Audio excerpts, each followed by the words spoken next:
rasa cantik, spesial, cantik.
Dear participants, we will begin this event shortly. Please take your seats. We kindly remind you to set your phones on silent or vibrate mode to avoid any disruptions during today's international conference, which will run until its conclusion. We are about to begin the Call for Papers, Workshop, MOU, and International Conference with the theme Implementing Sustainable Models in the Digital Era, Paths, Hopes, Warnings, and Expectations, which will take place on Wednesday to Thursday, October 16 to 17, 2024. Mohon perhatian. Hadirin yang kami hormati, acara pada pagi hari ini akan segera dimulai. Kami himbau kepada seluruh peserta yang telah hadir. Bagi yang membawa handphone, silakan untuk handphonenya diset dengan nada silent atau getar agar tidak mengganggu acara konferensi pada hari ini sampai dengan selesai. Dan baiklah, sebentar lagi kita akan memulai acara secara resmi. Call for Paper Workshop, MOU, dan Konferensi Internasional dengan tema Penerapan Model Berkelanjutan di Era Digital, Lintasan, Harapan, Peringatan, dan Ekspektasi yang akan dilangsungkan selama 2 hari, terhitung mulai hari ini, Rabu hingga Kamis tanggal 16 sampai dengan 17 Oktober tahun 2024.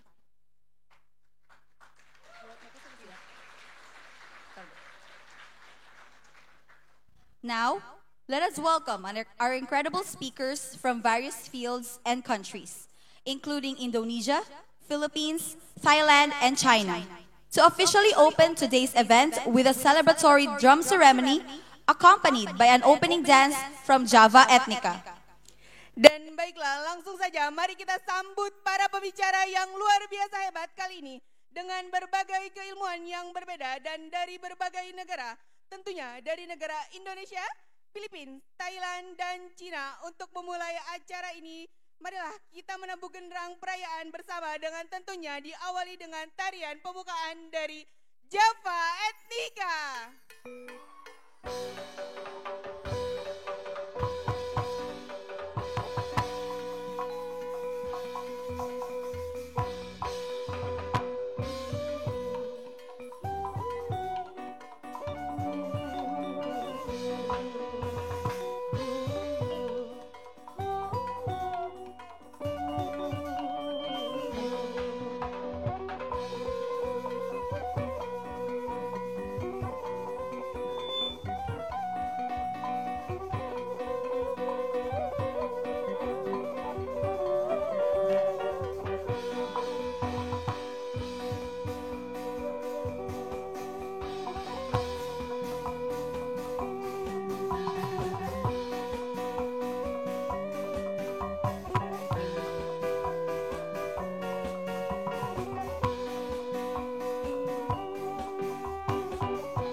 selaku Ketua Umum PPTRC dan juga selaku Ketua Umum PPT Vokasi Indonesia.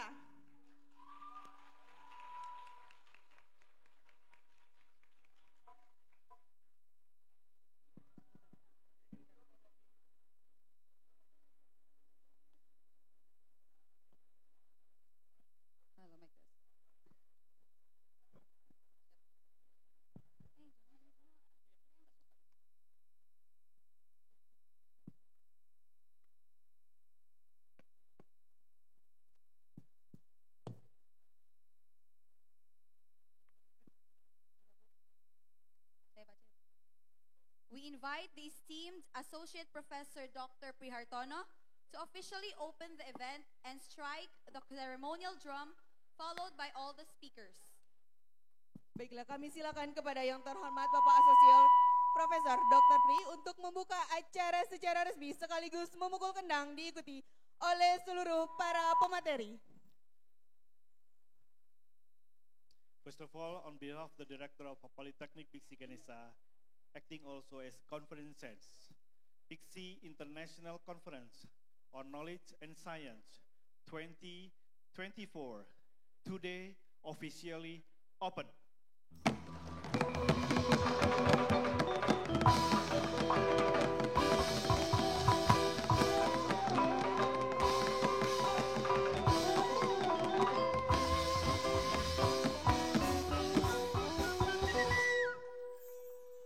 A round of applause for the official opening of today's event.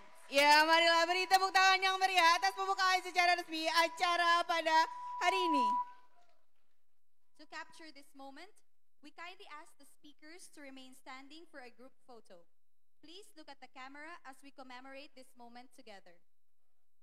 Baiklah, untuk memberikan momen ini, silakan untuk mendekatkan diri dan kepada kameramen. Oke, lihat kamera semuanya.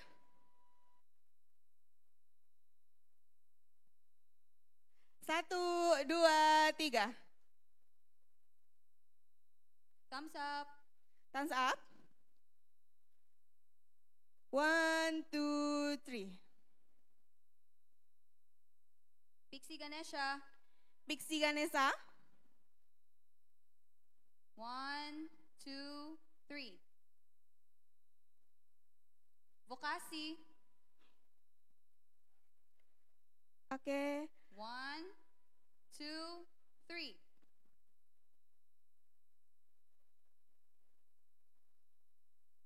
Next, a photo session with the participants attending online via Zoom. The operator will display all the participants on the Zoom screen. Baiklah, selanjutnya foto bersama dengan para peserta yang mengikuti online secara Zoom. Kepada operator. Ya, dan kepada seluruh peserta Zoom dimohon untuk menyalakan kameranya terlebih dahulu. Ya, dan kami mohon untuk tetap tenang. Seluruh peserta yang hadir di tempat ini dimohon untuk tetap tenang. Oke, sudah siap?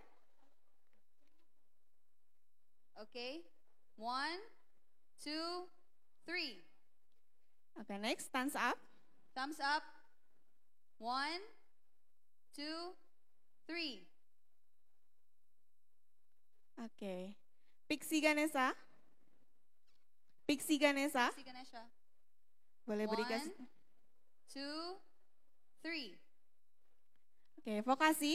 Mohon izin satu lagi. Lastly, vokasi.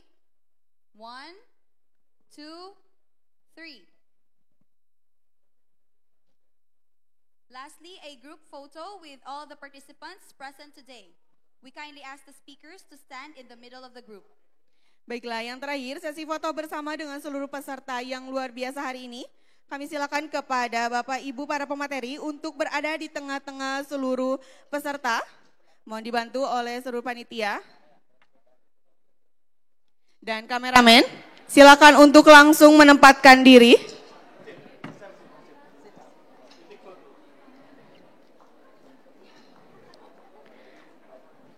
Foto bersama. Kameramen.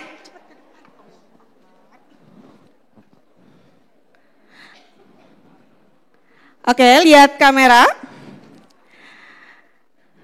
1, 2, 3. Boleh jempolnya? Stand up. Thumbs up. 1, 1, 2, 3. Pixie Ganesha. Pixie Ganesha, like this. 1, 2, 3. Vokasi. Vokasi. 1, 2, 3.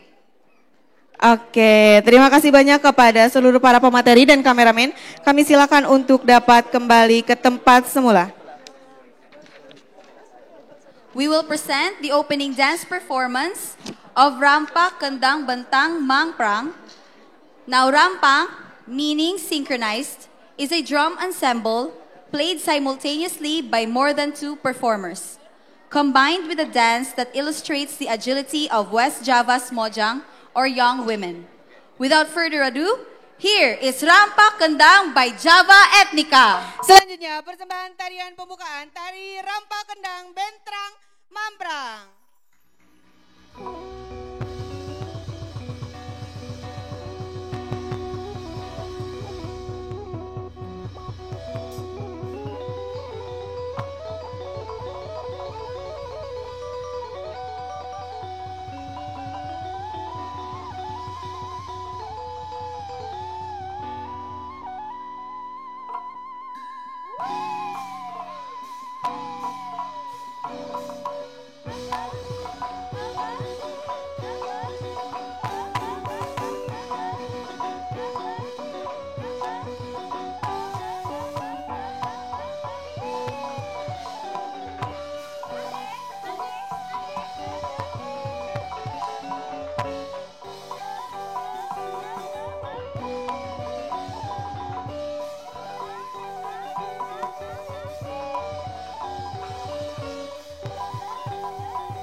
Bismillahirrahmanirrahim. Assalamualaikum Waalaikumsalam warahmatullahi wabarakatuh.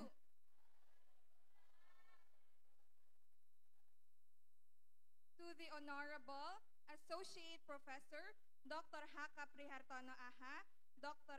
S.S.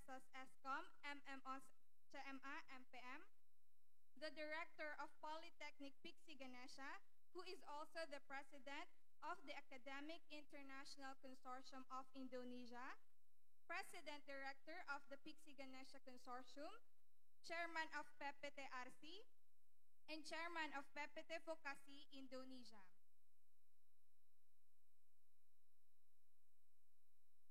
Second, Professor Dr. IRH Hafsi Ali, MMCMA, MPM, MBA, the professor from Bayangkara University, Jakarta Raya, Indonesia. Third, we have Reverend Father Nathaniel A. Danlauso, St. Vincent's College Incorporated, Colegio de San Francisco Javier of Rizal Zamboanga del Norte Incorporated, St. Joseph College of Sindangan Incorporated, Rizal Memorial Institute of Dapitan City Incorporated, and St. Estanislao Cosca College Incorporated. Next, we have Dr. Nirachada Sapanan, MD, the Director of Taxina Business College. And for the fifth speaker, we have Dr. Maria Felma Carlos Tria, a President of the Universidad de Manila, Philippines.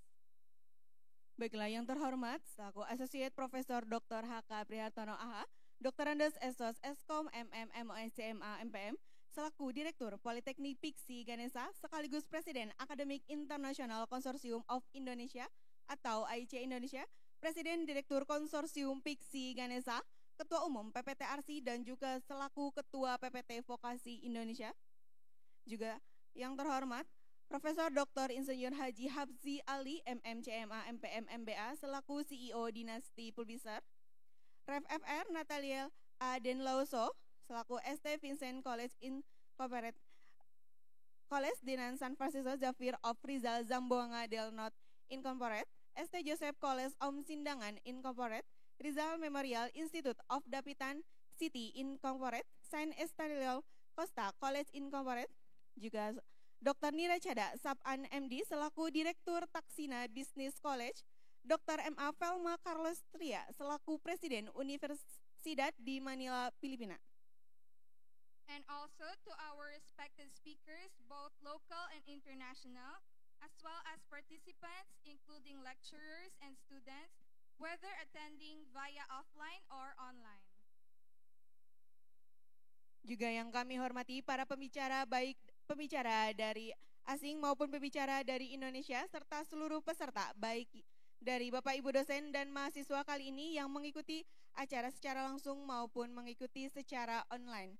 Alhamdulillah, puji syukur marilah kita panjatkan kehadirat Allah Subhanahu wa Ta'ala atas berkat, rahmat dan hidayahnya kita semua bisa bertatap muka secara langsung maupun yang mengikuti secara online. Tidak lupa sholawat serta salam semoga tercurahkan kepada junjungan Nabi besar Muhammad SAW, keluarga, sahabat, dan para pengikutnya, sehingga kita semua bisa dikenal di seluruh pelosok negeri ini.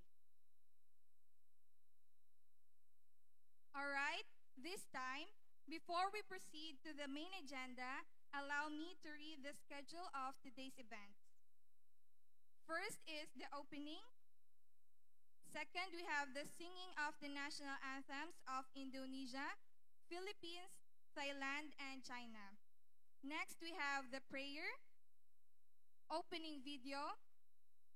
Next, we have the welcoming remarks and presentation of materials from the speakers. Next, we have the announcement for the best paper, announcement for the best paper and best Zoom participant, the MOU ceremonial, the lucky draw, flash mob, and closing. Baiklah, izinkan saya untuk membacakan acara inti pada pagi hari ini.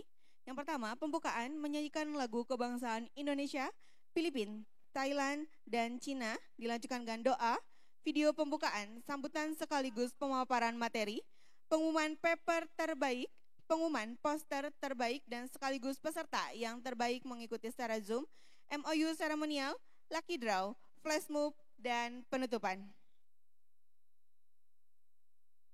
At this point of time, we will sing the national anthems of the every country, Indonesia, Philippines, Thailand, and China. We kindly ask all attendees to stand. Baiklah, selanjutnya menyanyikan lagu kebangsaan Indonesia, Philippines, Thailand, dan Cina, dan kepada seluruh hadirin dimohon untuk berdiri.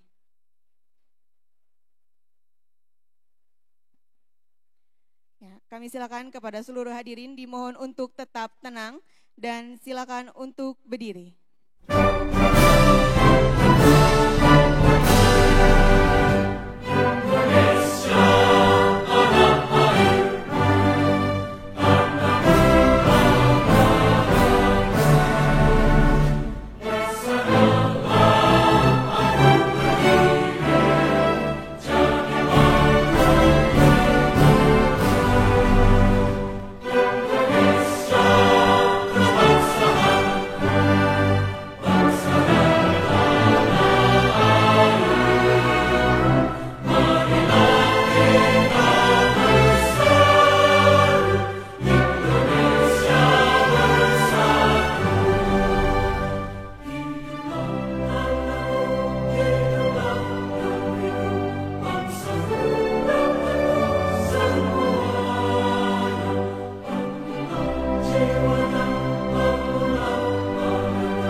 Hadirin silakan untuk duduk kembali.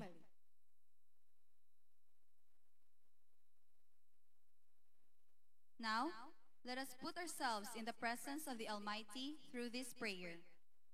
Baiklah, selanjutnya izinkan kami untuk menayangkan video pembukaan pada acara kali ini. Kepada operator kami silakan. Assalamualaikum warahmatullahi wabarakatuh. Before starting this event, let us bow our heads, hearts and soul to the God to ask His blessing for what we are going to do here. By giving praise and thanks to the God for all the grace that have given to us, our leaders, our people and country. Allahumma ya Allah ya Rabbana ya Karim. Turn this event into a useful body of knowledge, producing beneficial outcomes for the health and safety of our people and our country.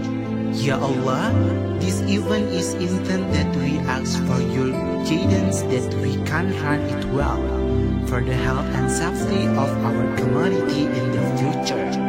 We person all here, the coaches, resource persons, lecturers, and students who have a trustworthy nature. Ya Allah, Ya Rabb, only to you do we serve and to you alone we ask for help. Give us determination, strength, sincerity, protection, and guidance to carry out the mandate as leaders, lecturers, and students. Iyyaka na'budu wa iyyaka nasta'in. Rabbana atina fid dunya hasanah wa fil akhirati hasanah wa qina azabannar. Amin. Amin ya rabbal alamin. Wassalamualaikum warahmatullahi wabarakatuh. Now, let us present the opening video for today's program. Baiklah, selanjutnya izinkan kami untuk menayangkan video pembukaan pada kali ini. Kepada operator kami silakan.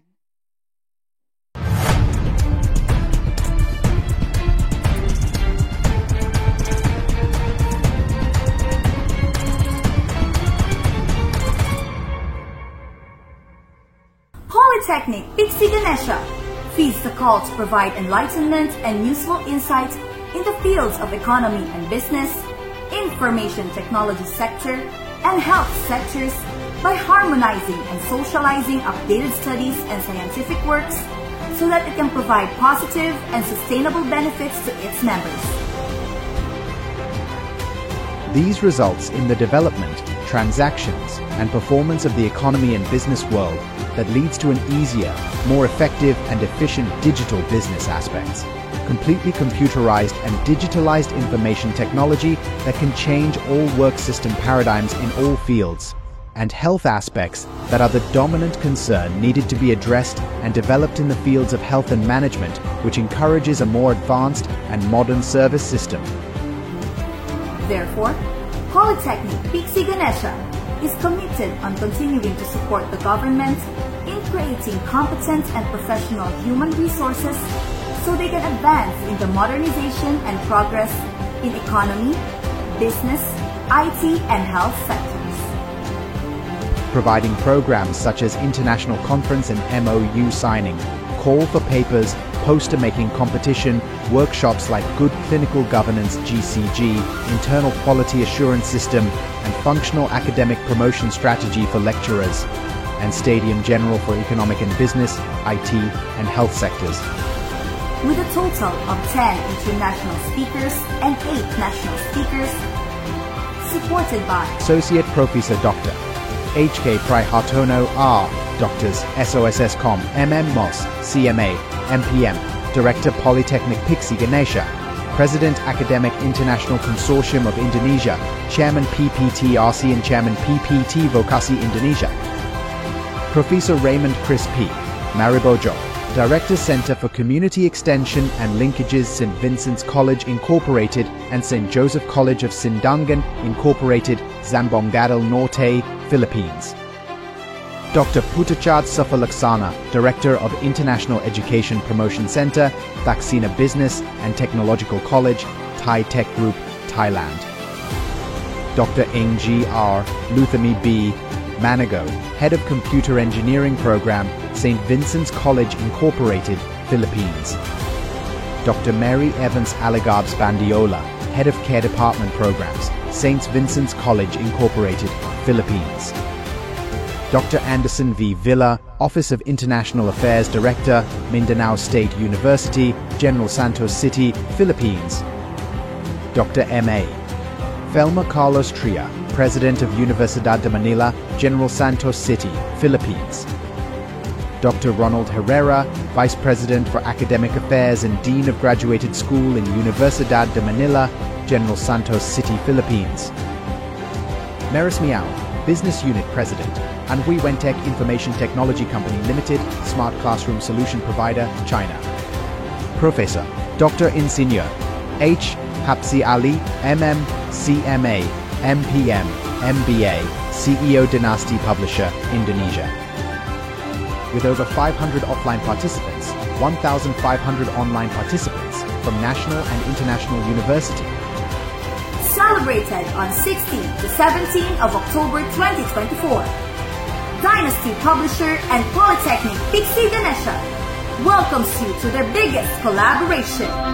This is Dynasty Pixie International Conference on Knowledge and Sciences 2024 with the theme Implementing Sustainable Models in Digital Era, Trajectories, Hopes, Warning, and Expectations. To give us the opening remarks and presentation for the DPICS 2024 event, Director of Polytechnic Pixie Ganesha, who is also the President of the Academic International Consortium of Indonesia, President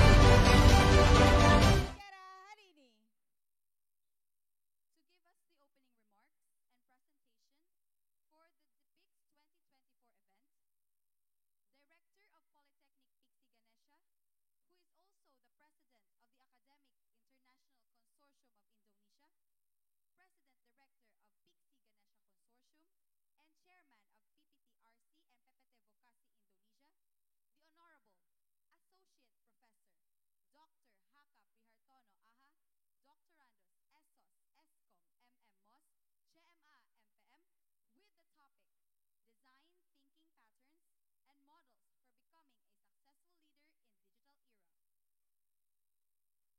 Dan selanjutnya sambutan sekaligus materi acara The PIX 2024 yang akan langsung disampaikan oleh Direktur Politeknik Piksi Ganesha sekaligus Presiden Akademik International Consortium of Indonesia atau AIC Indonesia, Presiden Direktur Konsorsium Piksi Ganesha, Ketua Umum PPT Arsi juga selaku Ketua Umum PPT Vokasi Indonesia yang terhormat Bapak Associate Profesor Dr. H.K. Prihartono AH, Doktoranda Sarjana Sosial, Sarjana Komputer, Magister Manajemen, MOE, CMA, MPM, dengan topik Pola dan Model Pemikiran Desain untuk Menjadi Pemimpin Sukses di Era Digital.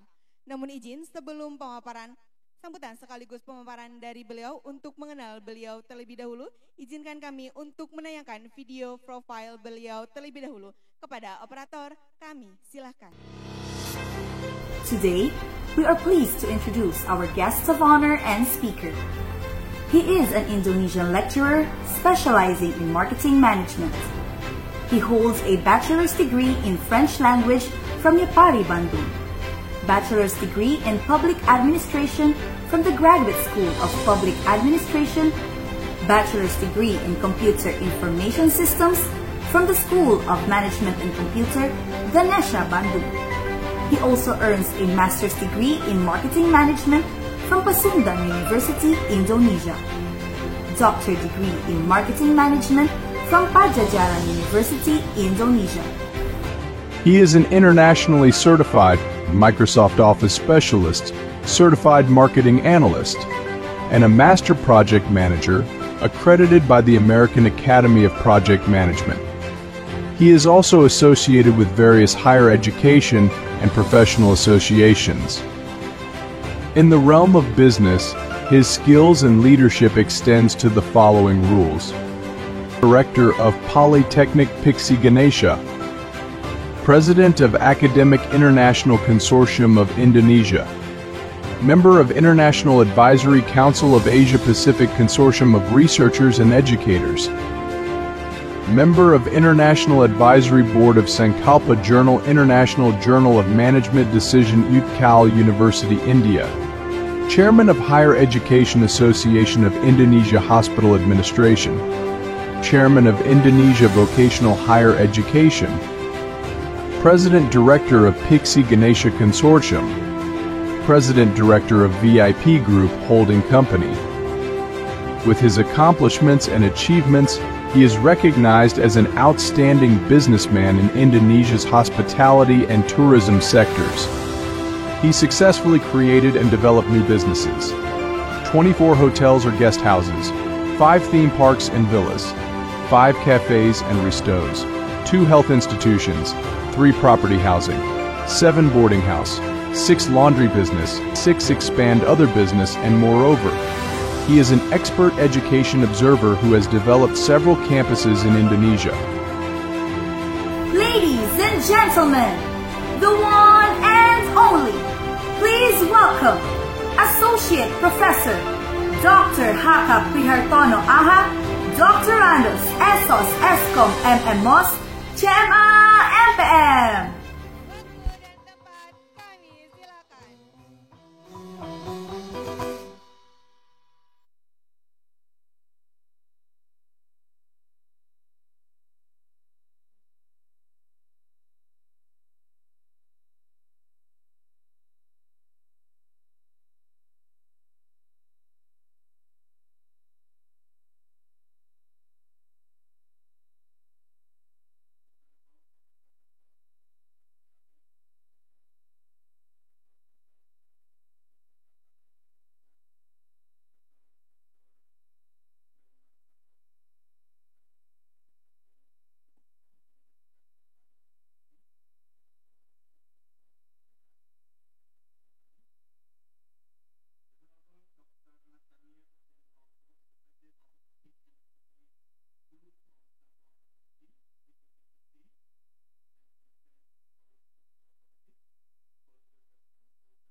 Hentong.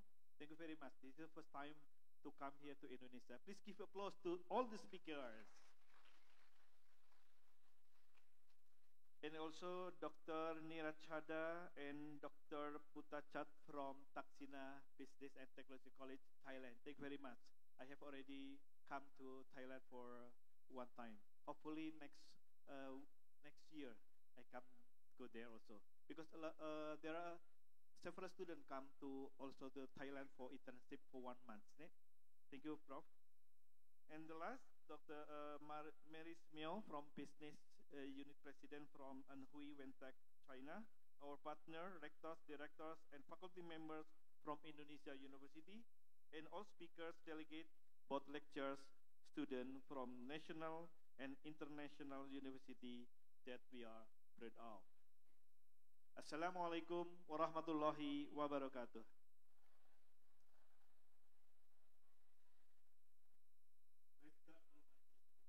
The merciful for us. First of all, I would like to express and appreciate to all in delivering speech as conference chair, as director of Polytechnic Piksi Ganesha, the Purple Campus. And in the end, I would like also give presentation as keynote speaker in the series of event PIX 2024. Magandang umaga for Filipino. Thank you very much. Betul? Is it right? Magandang umaga, selamat pagi. Okay, very good morning, esteemed VVIP guest speaker, distinguished paper presenter, and all participants. Welcome to the monumental event today in Pixi Convention Center in Dynasty PIX 2024, Pixi International Conference on Knowledge and Sciences, and the evocate theme, Implementing Sustainable Models in Digital Era, Trajectories, Hope, Warning, and Expectation. As the host of conference, I really appreciate to all, with deeply honored to be the host in the vibrant city of Bandung, the flower city of Indonesia, to explore the cutting-edge trajectories that will shape the future research and education around the global side. As we gather here, physically, offline, and virtually by online, our collective expertise represent more than 25 universities with 500 participants by offline and over 1,500 participants by online Zoom, and 23 national and international speakers also with 215 papers and posters from in business, IT, and health cluster in this event. Ladies and gentlemen, there are three critical issues in the background of this event. The first, the development, transaction, and the performance of the economic and business would lead to digital business aspect that is easier, more effective, and efficient. Second, completely computerized and digital information technology or information system also can change our work system paradigm. And the last, health aspect are the dominant concern needed to be addressed and developed in the field of health, which encourage a more advanced and modern, better quality of service. So, to all delegates, keynote speakers, session chair, and the entire organizing committee, thank you very much. Thank you for transforming this two-day conference international seminar, MOU signing between national and international university, workshop, paper, poster competition, and also Stadium General from today, 16 until 17 of October 2024. Ladies and gentlemen, let me to share by presenting a topic, the first as a speaker. I would like also to say in bahasa, biar Anda mengerti, saya juga akan membuat dua bahasa. Yeah. So in this session, I would like also to share about my topic. My topic is about the design thinking patterns and model to become a successful leader in the digital era. What is design thinking actually? Design thinking is a methodology for problem solving that priorities the understanding and addressing of individual unique needs. Companies are accelerating effort to change their culture, foster innovation, and serve customers more effective and efficiently. There are three things. The first is design thinking is something truly important and enduring for better things. We have to be more better and better. We have to change our mindset for the positive mind. This is the design thinking. Design is not a product designer, not designer product. Design is a process that designer facilitate. So what is design thinking actually? Design thinking is a human-centered innovation process that emphasizes observation, collaboration, fast learning, visualization of idea, rapid concept prototyping, and concurrent business analysis, according to Lockwood. Ladies and gentlemen, what the role of the leadership and management in digital transformation? The first, exploring the role of leadership and implementing the radical organizational changes that accompany digital transformation as well various leadership styles. And the second, leadership play a critical role implementing such large-scale organization changes. Ladies and gentlemen, saya perlu sampaikan kepada Bapak, Ibu, dan juga para mahasiswa bahwa untuk membuat sebuah design thinking adalah sebuah pemikiran yang komprehensif. Kita harus mempertimbangkan beberapa aspek bagaimana sebuah institusi maupun program studi juga harus ada roadmap jangka panjang. Like you, maybe you are a student from 90 years old or 20 until 25 or 27 years old. Yeah, this period is very important one.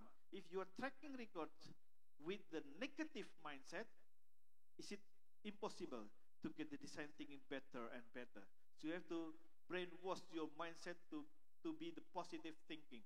Jadi kalau teman-teman mahasiswa ingin membuat rekam jejak pemimpin masa depan, itu usia antara 19 sampai dengan 27 tahun, ketika kalian berkolaborasi, bercengkerama, berinteraksi dengan banyak hal-hal yang sifatnya positif, itu membuat design thinking kalian akan makin baik dan lurus.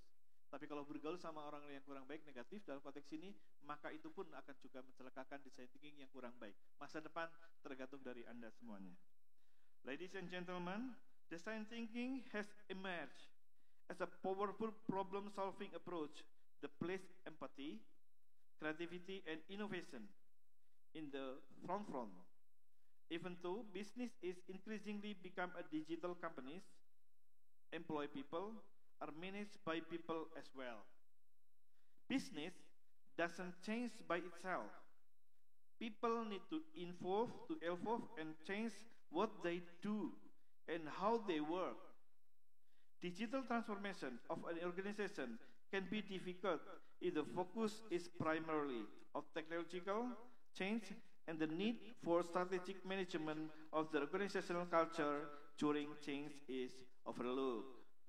The fundamental include 6 main principles, ada 6 prinsip atau 6 hal yang penting, among which the following have the most weight.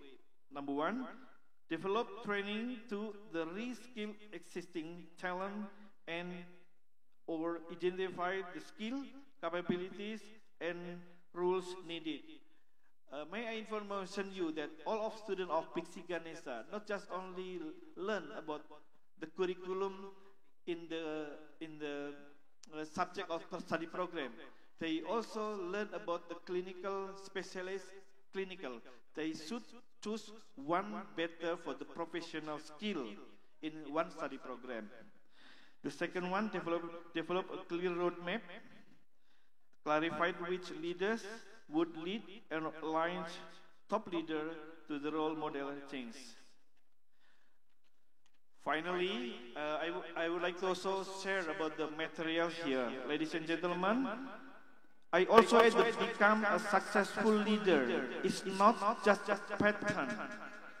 and model of design thinking, but also need to strengthen the soft skill aspect. Soft skill is very important one.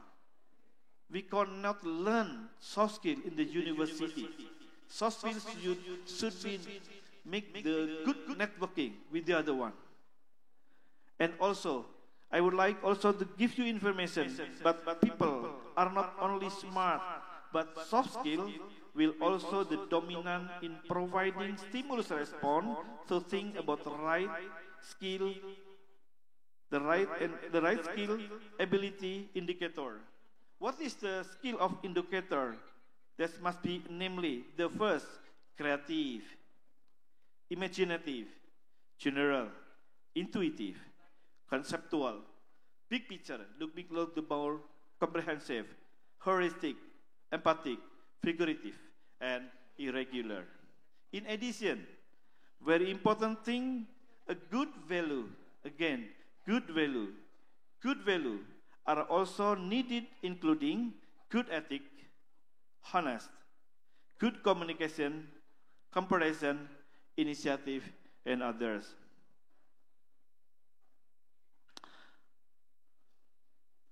Okay, let me show you. This is the This is the soft skill here. We know this is the left of mind, and this is the right mind. If you like to encourage, to motivate our right side here, should be creative, imaginative, etc.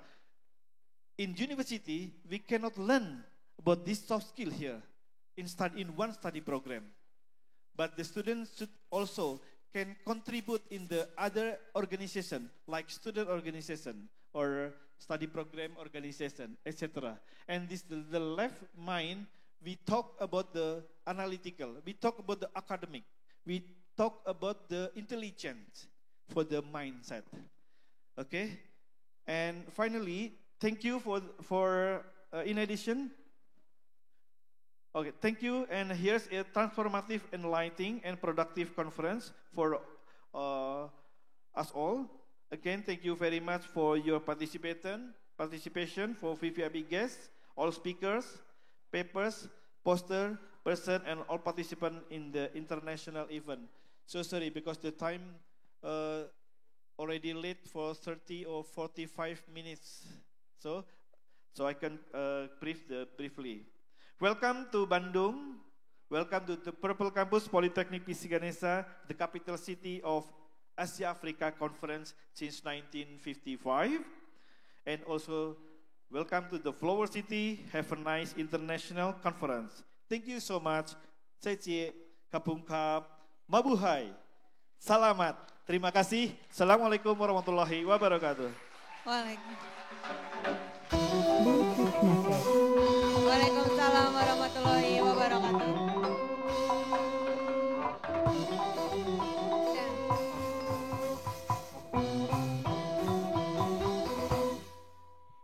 Thank you to our director for the opening remarks and insightful presentation for all the participants today. Ya, terima kasih banyak kepada Bapak Direktur atas sambutan sekaligus pemaparan materinya kepada seluruh peserta hari ini. Mohon izin Bapak, sebagai penghormatan, izin kami penyerahan sertifikat terlebih dahulu. Kami undang kembali kepada Direktur Politeknik Piksi Ganesha, dimohon untuk berada di depan podium, dan sebagai penghormatan kami undang kepada yang terhormat Ibu Ai Susi Susanti SST MM MOS, dimohon untuk menempatkan diri memberikan sertifikat kepada Associate Profesor Dr. HK Prihartono AH, Dr. Andes Esos Eskom MM MOS CMA MPM.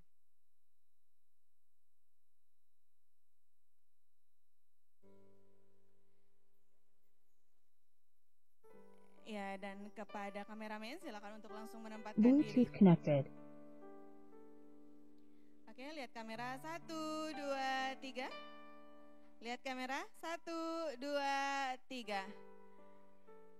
Ya, baiklah, terima kasih banyak kepada Ibu Ai Susi dan Bapak Direktur. Kami silakan untuk dapat kembali ke tempat semula.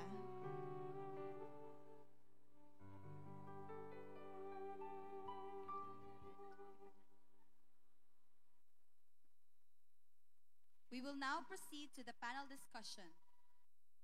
discussion is divided into 3 sections. Bluetooth For the disconnected. first session, it will be moderated by Miss Santi. So I will be reading a brief CV of our moderator.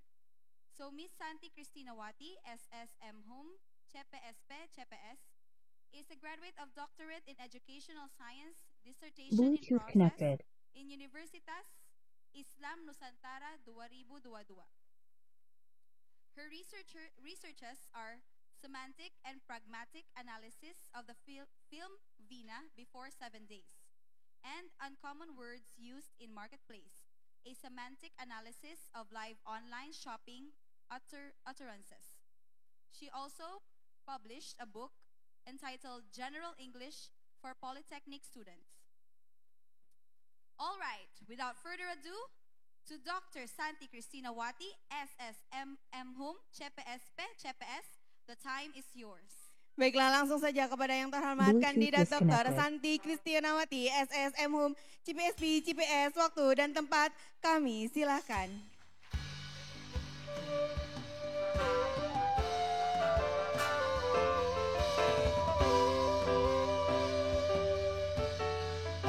Bluetooth connected.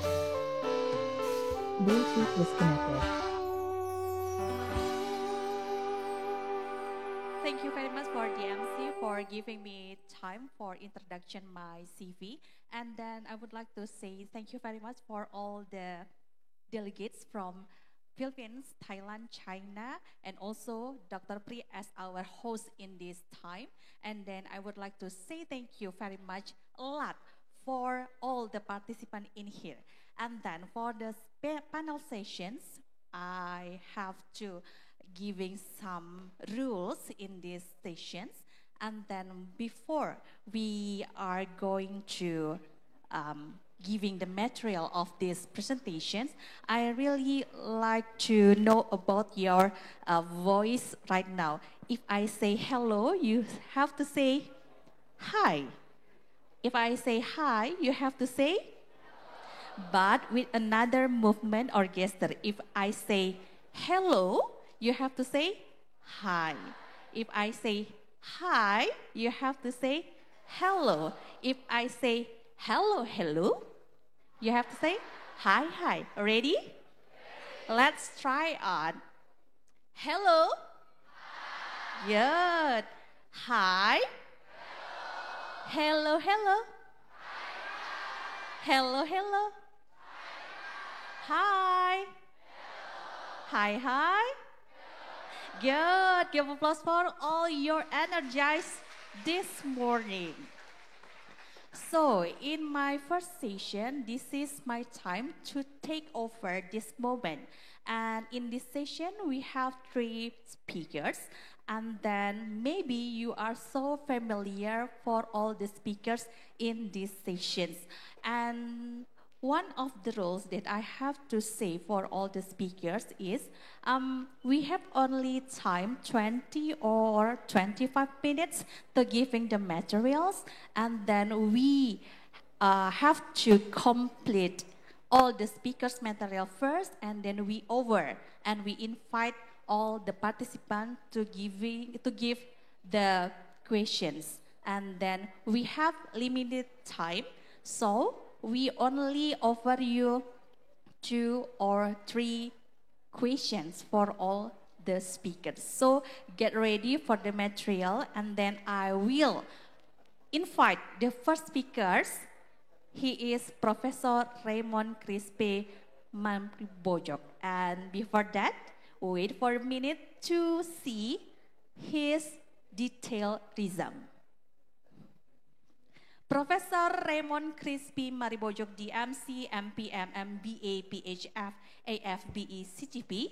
He is Director, Center for Community Extension and Linkages, St. Vincent's College, Incorporated St. Joseph College of Sindangan Incorporated at Staka, Dipolog City, Philippines, and Education, Doctor of Management at Misamis University, Philippines, June 2018. Achievement, Certified Tourism Professional, and then Associate Fellow. research the employees' competency skills of rural banks in Dipolog City and his experience owner and CEO RCM Constructions and owner on and CEO RCM Hardware and Construction Supplies. Ladies and gentlemen, please welcome Professor Raymond Crispin Maribojong.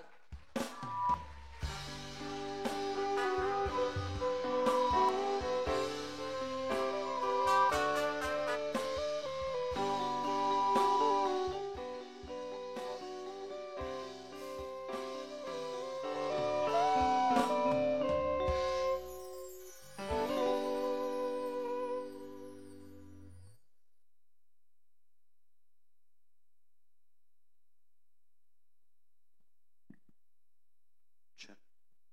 Good morning, everyone. To our dignitaries from the Philippines, my colleagues, my kababayan, magandang umaga po sa inyong lahat. And of course, to our friends from Thailand and from China, good morning as well. And to our gracious, generous host, my boss here in Indonesia, a dear friend, Dr. Pri, and also to Santi. I miss you actually. It's been a while since the pandemic that we were not able to stand at the stage of PIXI to deliver a speech or a lecture to the students of PIXI and also of Indonesia. So after the pandemic, here we are again, standing in front of you, ready to share our wisdom and expertise on different fields. Anyways, good morning, Indonesian students. Okay, so I will be talking for 20 minutes only. We are now time pressured.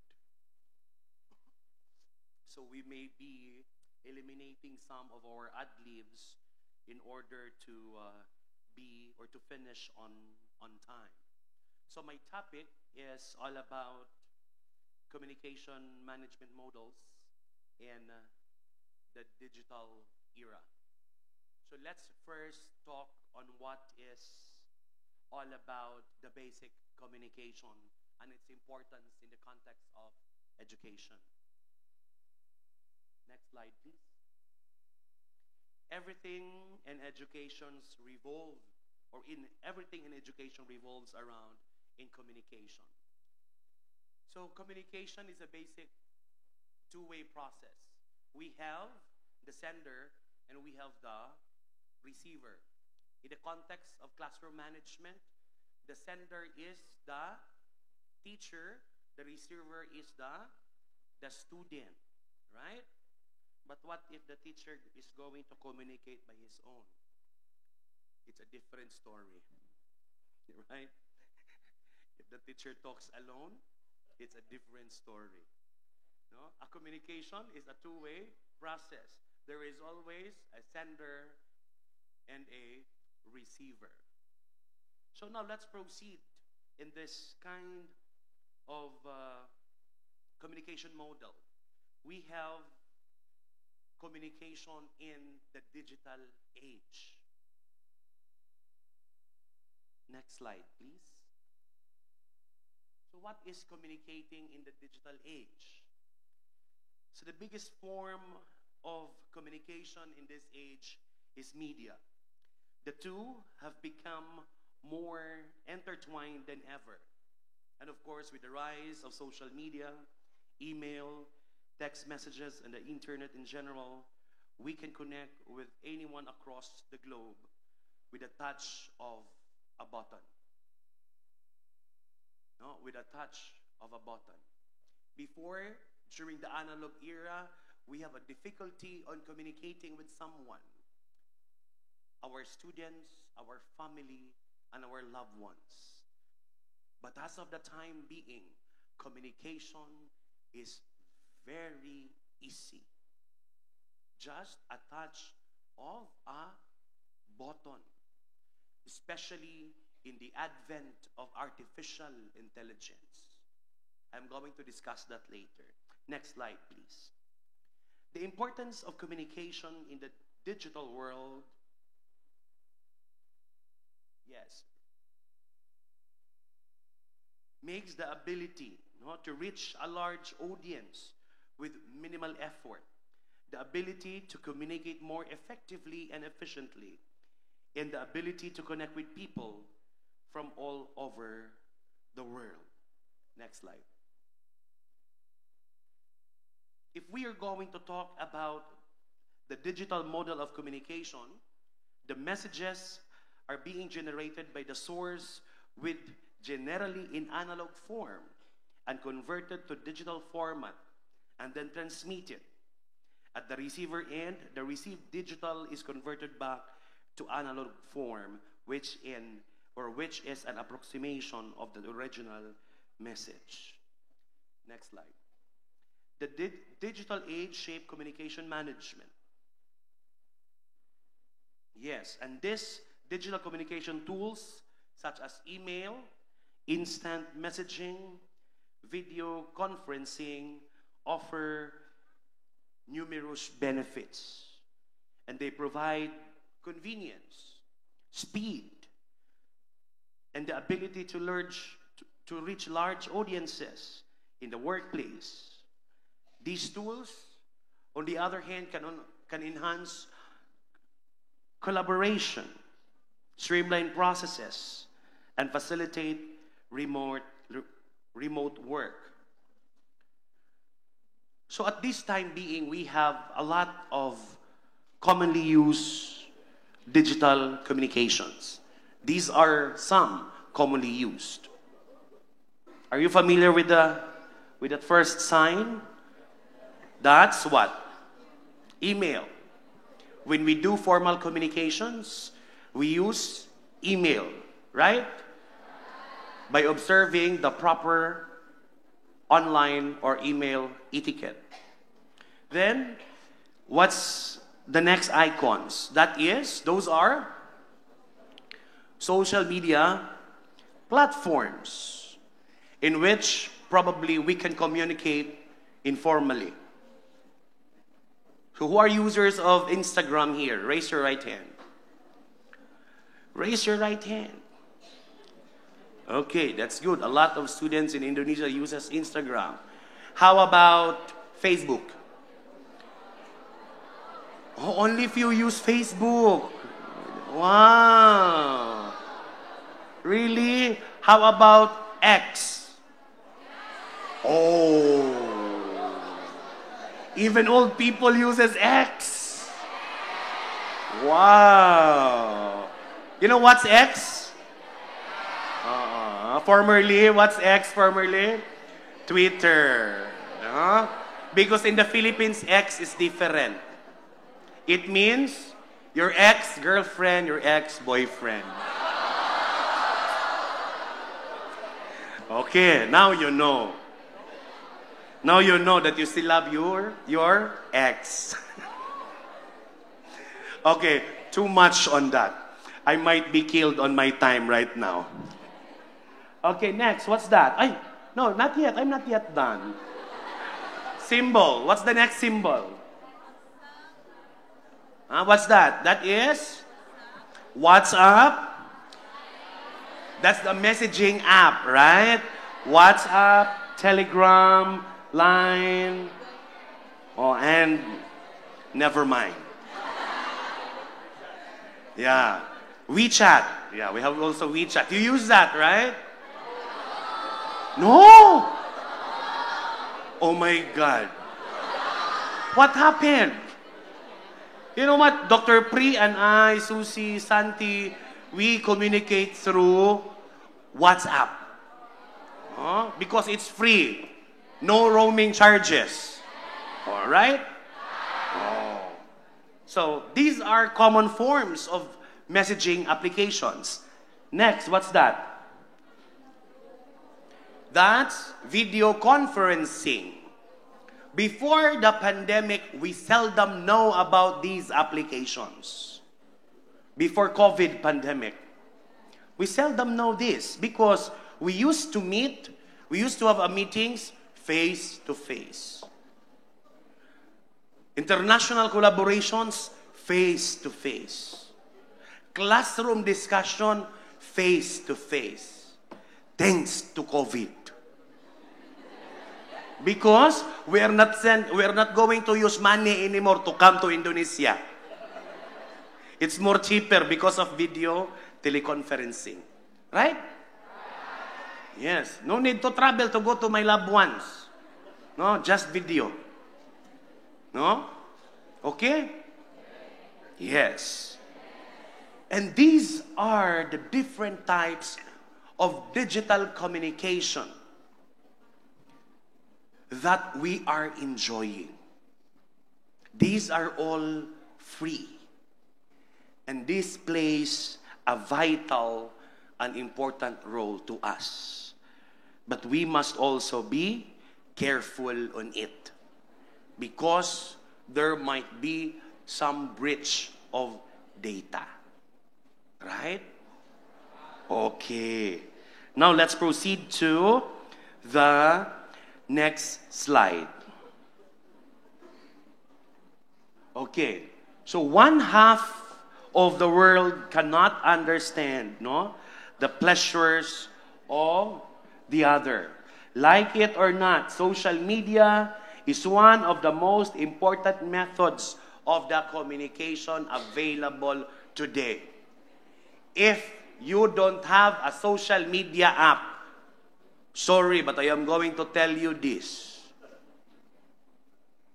If you don't have a social media app, it's like you are killing yourself.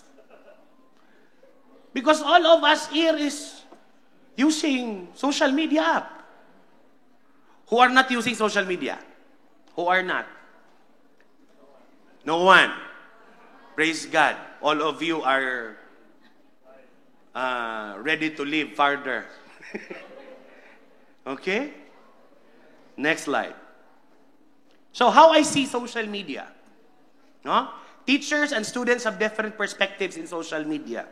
If we are going to ask about Facebook, what is the perception of the teachers? The teacher will always think that, love it. It's so fun to see pics and posts for my friends, family, even my co-workers. That's the teacher's perception.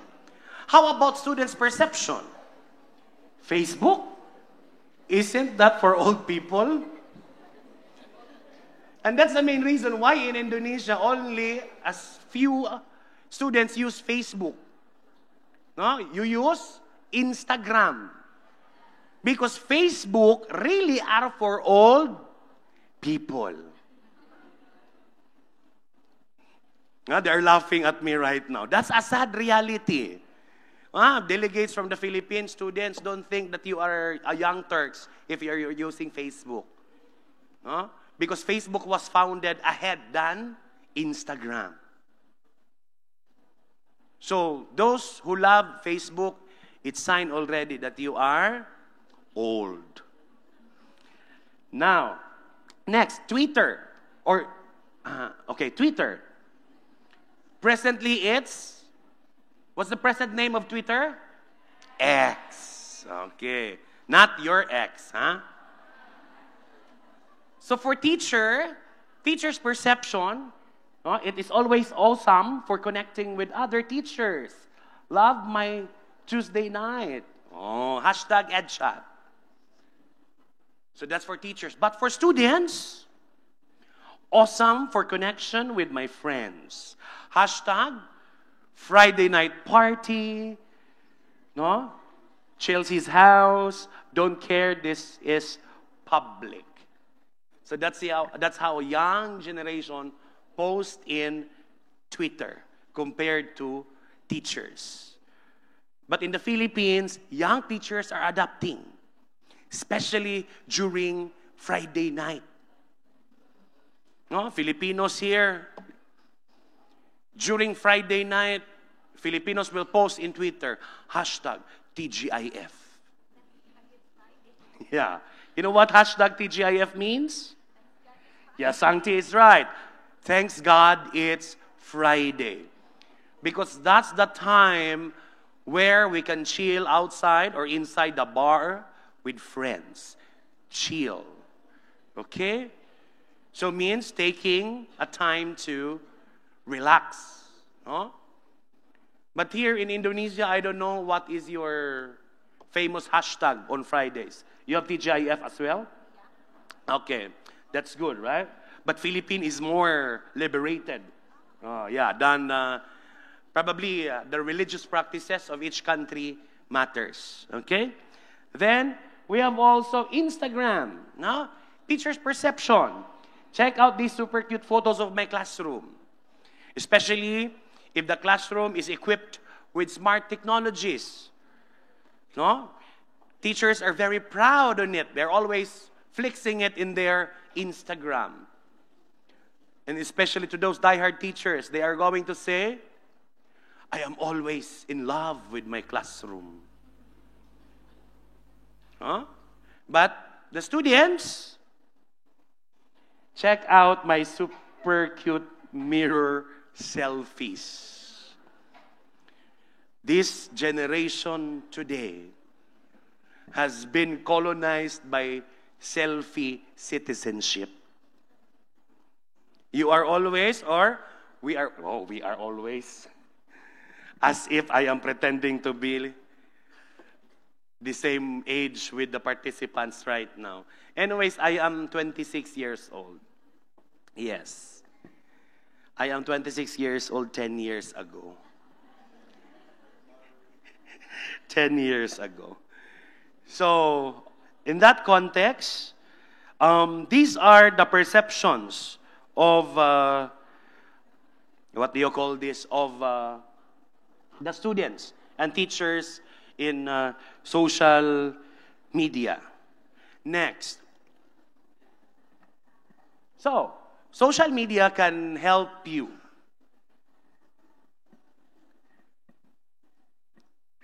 So what are the things that social media will help you? So find out, no, it can help you in finding out about the latest development in education. It can be a great source, no, of making you aware on what is the latest development of education. Network with other professionals. You know what? When Sancti and I met at Subic, we used Facebook to communicate. We use Facebook to communicate, and that's very common during our time. Yes, because Instagram was not yet widely used. No? It was still Facebook. It can also give you or will teach you new skills in life. Because there are a lot of videos that is being played in Facebook in Reels. In Reels. Who among you here are always watching Reel videos? Raise your hand. Are you familiar with Reels? How about TikTok?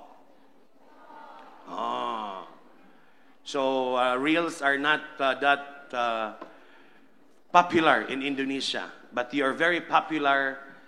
You use TikTok, right? You dance at TikTok. Will you consider TikTok as a platform for you to learn new skills? Wow, really?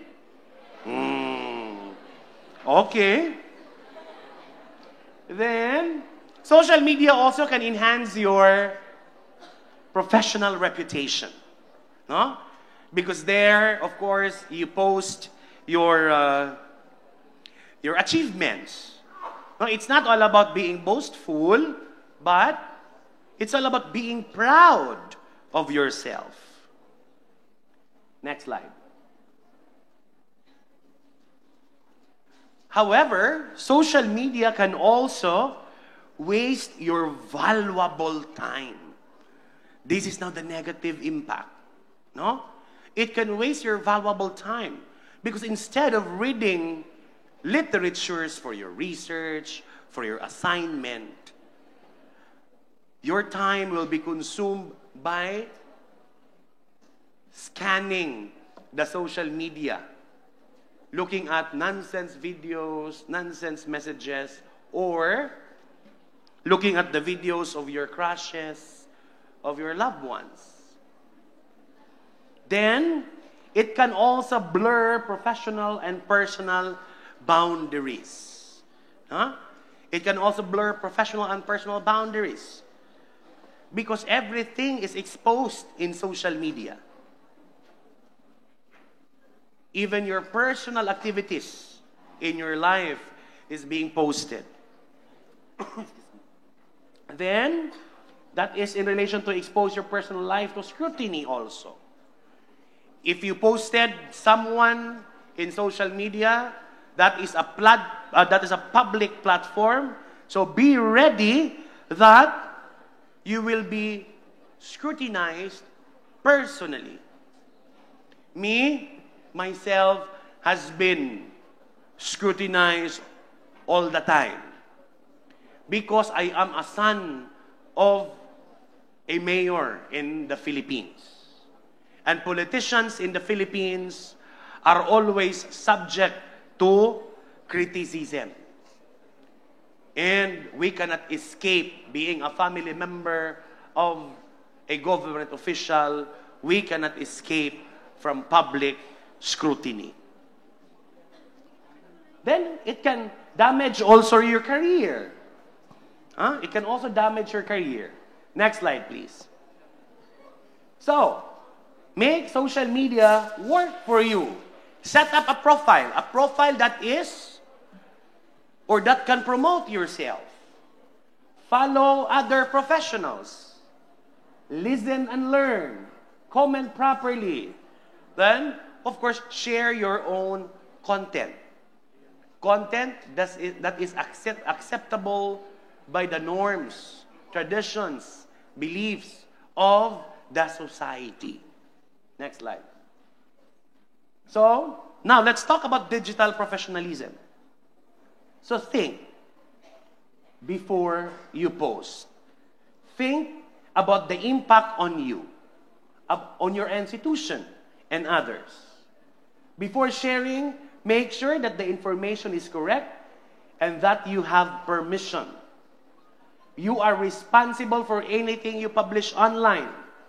And you or post only content that will add value and enhance your reputation. Next slide. Now, the benefits, let's talk about the benefits and challenges of digital communication. Digital communication tools such as emails, instant messaging, and video conferencing offer numerous benefits. They provide convenience, speed, and the ability to reach large audiences. In the workplace, these tools can enhance collaboration, streamline processes, and facilitate remote work. However, the over-reliance on digital communication can also lead to challenges. Number one, loss of personal touch. Digital interactions can lack the warmth and nuance of face-to-face communication, making it harder to build rapport and convey emotions. The second, misinterpretation. Without nonverbal cues like tone of voice and body language, written messages can be easily misunderstood, leading to confusion or conflict. Number three, information overload. The constant flow of digital communication can overwhelm individuals, leading to decreased productivity and increased stress. Number four, reduced attention span. The abundance of digital distractions can shorten attention spans, making it challenging to engage in deep, meaningful conversations. Now, let's proceed to the strategies for balancing digital and personal communication. So the first strategy you need to consider is choose the right medium. Consider the nature of the message and the relationship with the recipient when choosing a communication medium. For complex or sensitive topics, face-to-face or video calls are preferable to ensure clarity and to convey empathy. Be mindful of tone and clarity. In communication, pay attention to tone and ensure messages are clear and concise. Avoid jargon and ambiguous language to minimize misinterpretation. The third strategy is incorporate personal elements. So even in digital communication, small gestures like personalized greetings or acknowledging previous conversations can help maintain a personal connection. The fourth strategy is prioritize face-to-face interactions. Whenever possible, prioritize in-person or video meetings, especially for building relationships, team bonding, or discussing important matters. Then the fifth strategy is manage manage digital overload. So set boundaries for digital communication, such as designated times for checking emails and messages to prevent information overload and maintain a focus. The fifth is encourage open communication. To foster an environment where open and honest communication is valued, and encourage team members to express preferences for communication styles and channels. The seventh strategy is develop digital etiquette. So you need to establish and follow digital communication guidelines, such as responding promptly, respecting others' time, and using appropriate language and tone. Somehow this is respecting others' time is one of the most violated guidelines in digital communication, because most of the busy people are only available during night time, and that's the time that they can communicate. Even Susie and other staff of Pixie, we communicate as far as midnight. Then the following day, as early as 5 a.m. Now let's proceed. Next slide. So these are the strategies for balancing digital and personal communication. The first strategy, choose the right medium.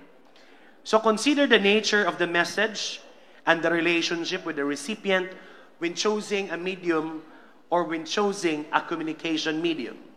So for complex or sensitive topics, face-to-face or video calls are preferable to ensure clarity and convey empathy. The second strategy is be mindful of the tone and clarity. Oh my God, this is a repetition already. So next slide. So, in writing a communication, there are a lot of artificial intelligence application. Who among you here are familiar with ChatGPT? ChatGPT? Okay. How about any other AI applications that you use? How about Perplexity?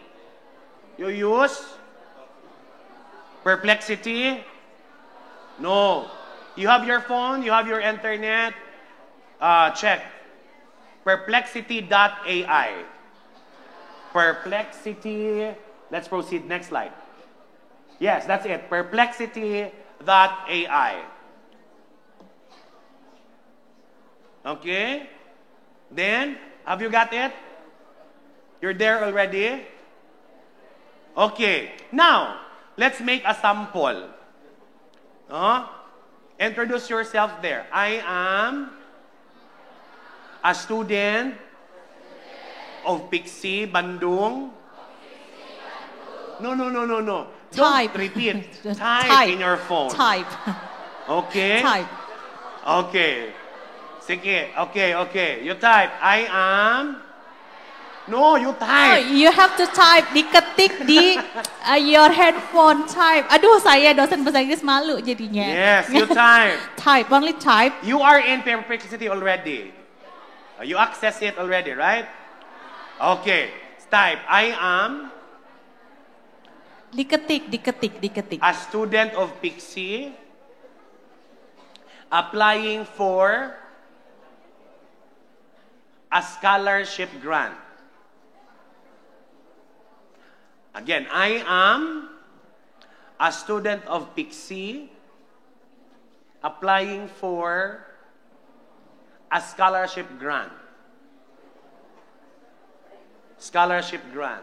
Are you done? Done. Period. Put a period at the end of the sentence. Let's proceed to the second sentence. Write an application letter. Write an application letter for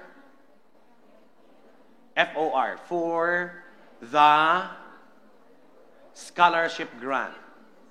Then press enter. Have you seen the result? Have you seen the result? Have you seen the result? Okay, it's a letter already, right? So, you can use AI to write a document for you. Oh, that is one way of utilizing communication. No, in the world of AI, you write through AI, but be careful. Okay? You need to review what AI had gave you. Okay? So Perplexity AI, because it is connected with the online library of Harvard. Huh? So most of the information that are also given is a sort of legit. But in using AI, no, you must be careful. You need to apply ethics on it. The ethical consideration in using AI is very important.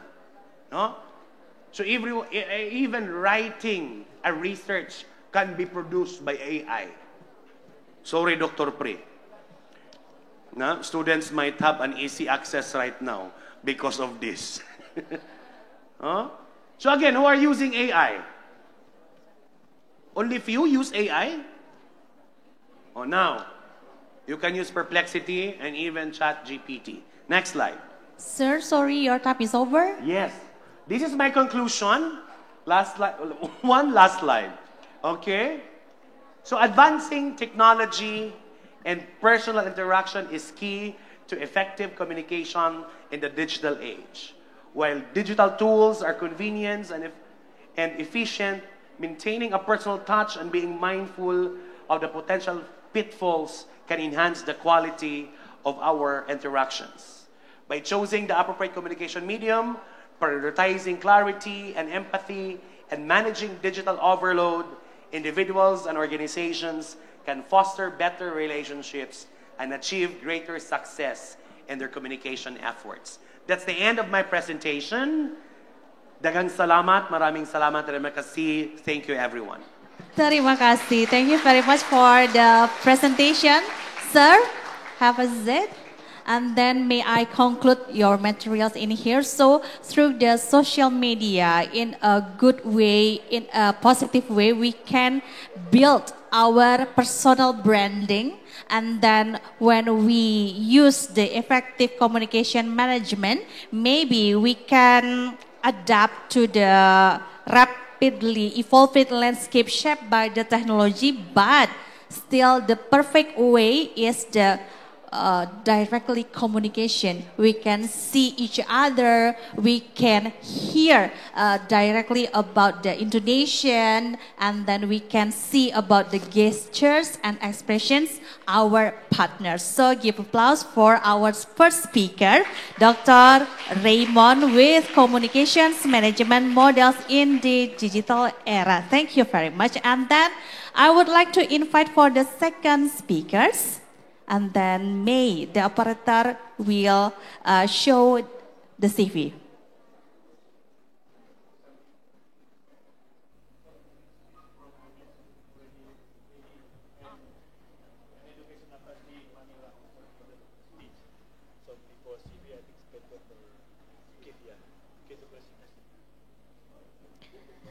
Before, I would like to invite Dr. Putashat Supaloksana.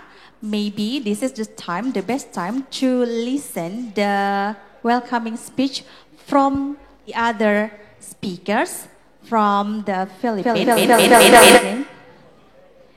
Okay, the operator and then the IT, maybe I need your help to on cam for the speakers from MSU.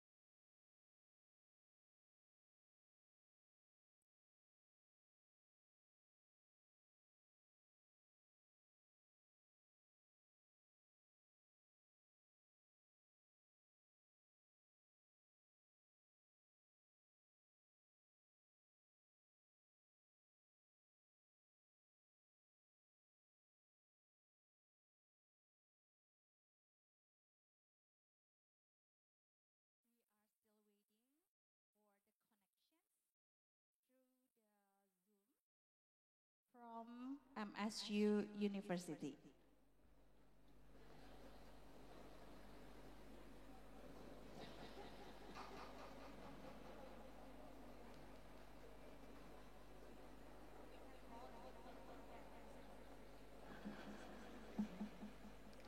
Hello, Chancellor Aragasis, Managasis. Please, can you turn on your mic, your camera, Zoom camera, so that we can see you.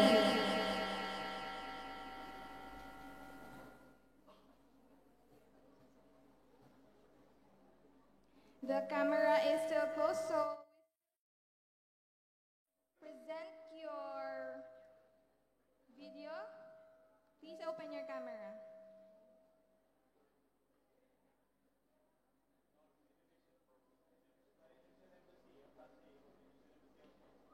Also, the camera of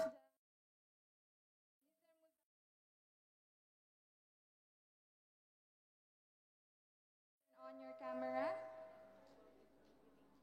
to give some greetings for our event now in Polytechnic Pixie Ganesha.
bagus. Boleh dilanjutkan terlebih dahulu untuk pemateri yang kedua. Okay. Okay, because of the bad signal in Philippines, right? So we continue for the second speakers. I would like to invite Dr. Putarchat. So before that, we see her CV, Dr. Putarchat Supaluksana, as Director of International Education Promotion Center, Tech Group, Thailand. Education Bachelor, Master Science, and Bachelor of Arts. Her experience, Senior Specialist on Assessment and Evaluation OVAC MOE, Director of Center for International Vocational Education Collaborations, Head of International Collaboration Bureau of Cooperation OVAC MOE, and Head of External Relations Section Bureau of Policy and Planning OVAC MOE. Please welcome Dr. Putarchat Supaluksana.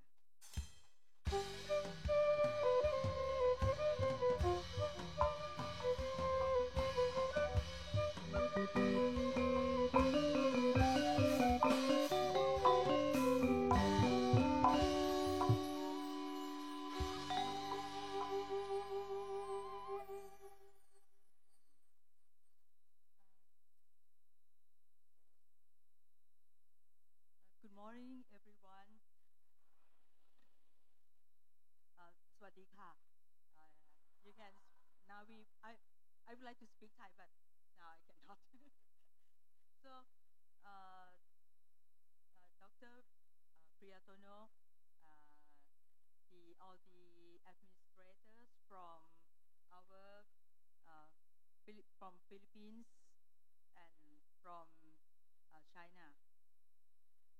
It's my honor to be here and Pixie Ganesha inviting me to be a guest speaker on the implementing sustainable models in the digital era, trajectory, hopes, warning, and expectation. But I would like to apologize that I'm not a technologist. I work for the international collaboration, and right now I'm still the subcommittee of the public-private cooperation, focusing on the international collaboration of the Ministry of Education. So today, we learned that right now, Thailand or every countries, the young people from every countries, they use the mobile phone, they use the internet, and we learned that we are now in the digital era. So how we prepare the people to they can live in the normal life. So Ministry of Education assigned the guideline for all the people, all the teachers, all the college to help our student how to live in the digital era. Nowadays, we learn that we are in a digital era, new technology change very fast, and the digital take part in the human life. Everybody using mobile phone to search for the information, knowledge, and connected people to people across the world. The Ministry of Education and private sector try to promote the awareness why technology change every day. Next slide, please. Next slide, please. I will take not more than 10 minutes to finish my presentation on the how to prepare the new generation to be a good digital citizenship. That's right. The first one, we have to train them how to be a digital citizen identity. It means that our students have to be able to manage the image and self-responsibility. The second one,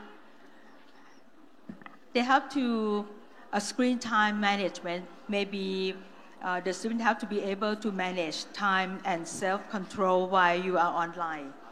Sometimes you forget your time and take more than half days in online and using mobile phone. So we have to aware.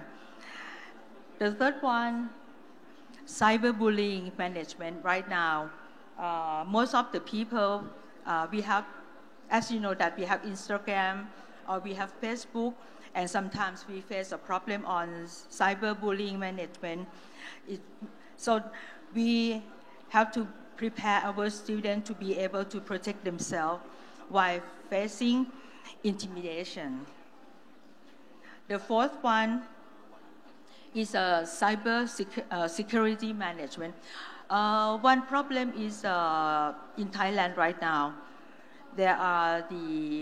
we lost a lot of money.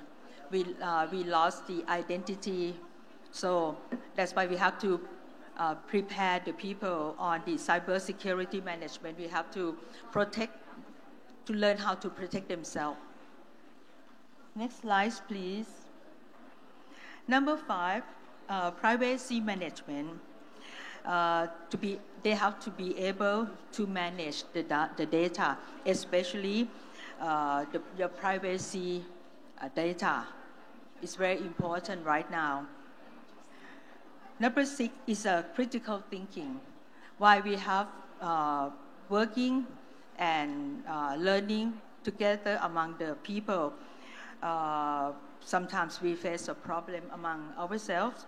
So the critical thinking is very important manner for everybody. We have to analyze the data and information. Number 7 is digital footprint. Trace and your history may be affected in the future if you have many comments where you look for the Facebook in Instagram is very important. You have to aware. The last one is digital empathy. You have to be capable to understand and have a good online interaction. Now, in Thailand, Ministry of Education launched a policy to develop curriculum and teaching methodology for students can live and work in the digital era. So the new skills for children at all levels. The first one, the coding. You can see the Thai word together with the Thai word. Now we teach our students on coding every level. And the second one is robotics. There are many levels on robot, but we try to train our students. Even you study business administration or even study at tourism and hospitality, coding and robotics also important. The third one is logical thinking. Will support the critical thinking. Number 4 is authentic learning or self-learning. Right now, lifelong learning become important for everybody because when the technology change, we have to practice and learning how to access to the new technologies. Number 5 is creative. Very important when you apply to work at the company. Creativity is very important too. And teamwork. When you work together with the people, it's not your relatives, it's only your friend, but teamwork is also important. Resilience is also important right now. We heard about the news from the young generation. They face many problems from the family, the collaboration between friends. So the resilience is also important for our students right now. The last one is creative problem solving. When we connect with others, this number 8, creative problem, is also important. So now, the last slide, please. This is my experiences for more than 35 years in public sector. The collaboration among ASEAN community. I would like to thank the Indonesian institution that especially Pixie Ganesha Polytechnic College, providing the opportunity for the students from abroad and invite them to to study here. It's a very good a very good opportunity for the student. And we are ASEAN community, how we work together and develop the economic of the country together among ASEAN countries. So the collaboration is become important. And I would like to say that under the collaboration with CIMEO is also important for our ASEAN community. The second one, to provide opportunity for young people learning from each other. There are many, right now there are many exchange students. We try to promote the exchange student, not only ASEAN countries, but from other countries such as China, Japan, or from European countries.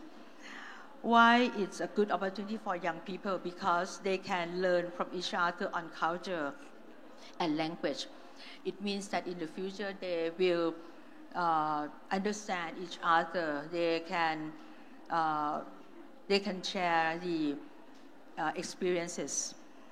And the most important things that is peace and harmonization become important among all countries.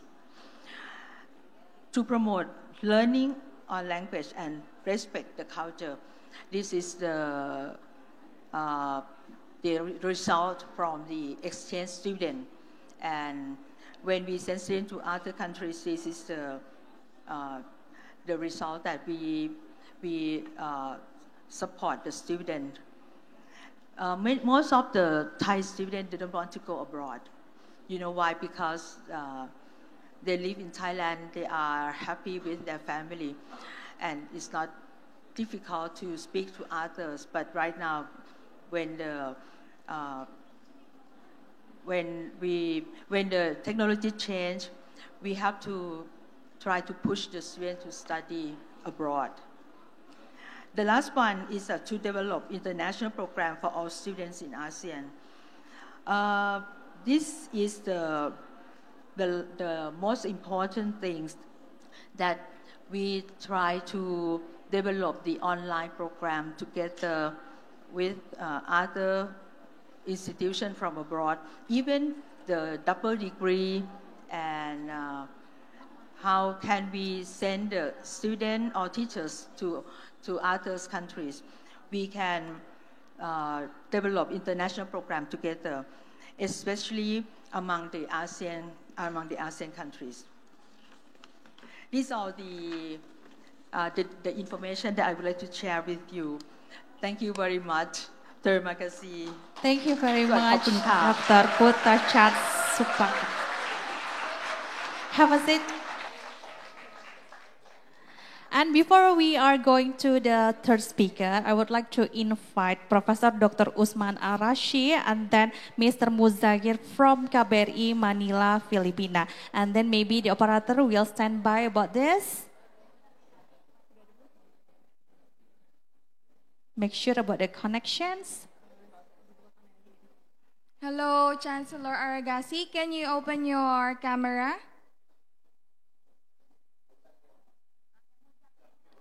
Okay, Sir Muzaki, can you please open your camera? Okay.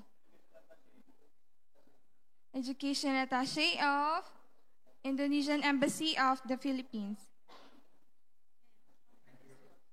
Okay, sir, the time is yours, sir.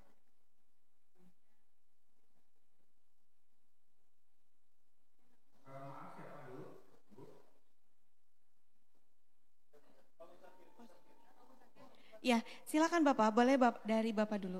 Dari Pak Muzakir dulu. Ya. Silakan, suaranya sudah terdengar dengan jelas Pak. Waktu dan tempat kami silakan. Terima kasih. Assalamualaikum warahmatullahi wabarakatuh. Waalaikumsalam warahmatullahi wabarakatuh.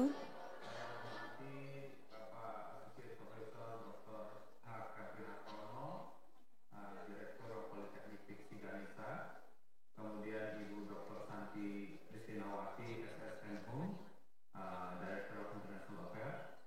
And also I would like to acknowledge the presence of Professor Raymond Chris Mario Bojo from the St. Vincent College, and Reverend Father Nathaniel Dian Lauso, President of St. Vincent College Incorporated, Dr. M.A. Karmaka Lustria, President University di Manila, and Dr. Anderson Villa, apa kabar?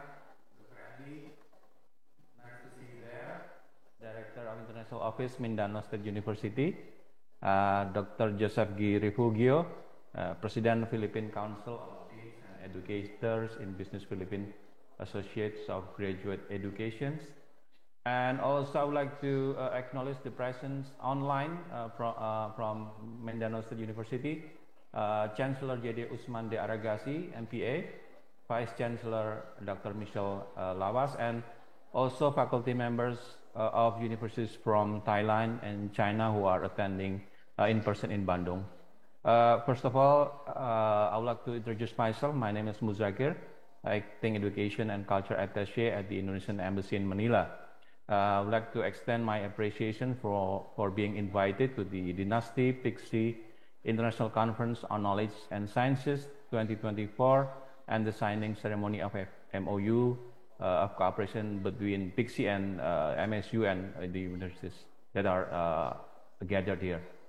As the Education Attaché of the Indonesian Embassy in Manila, I would like to extend my heartfelt congratulations to both Polytechnic Pixie Ganesha Bandung and Mindanao State University on the signing of the MOU.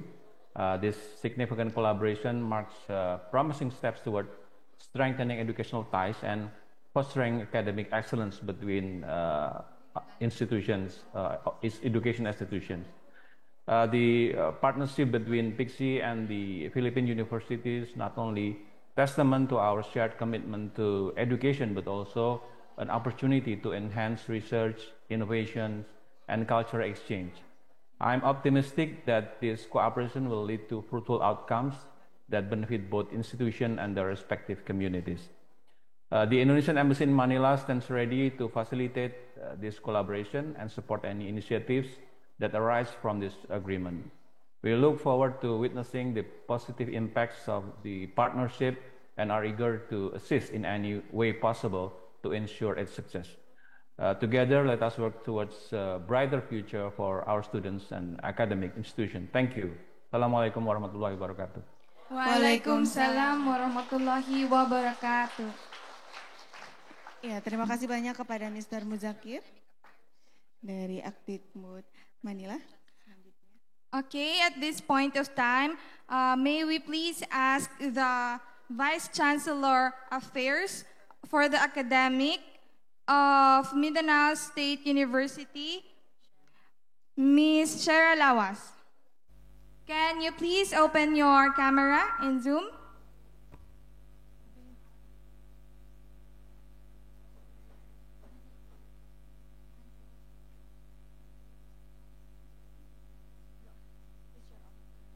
Please turn on your camera, ma'am.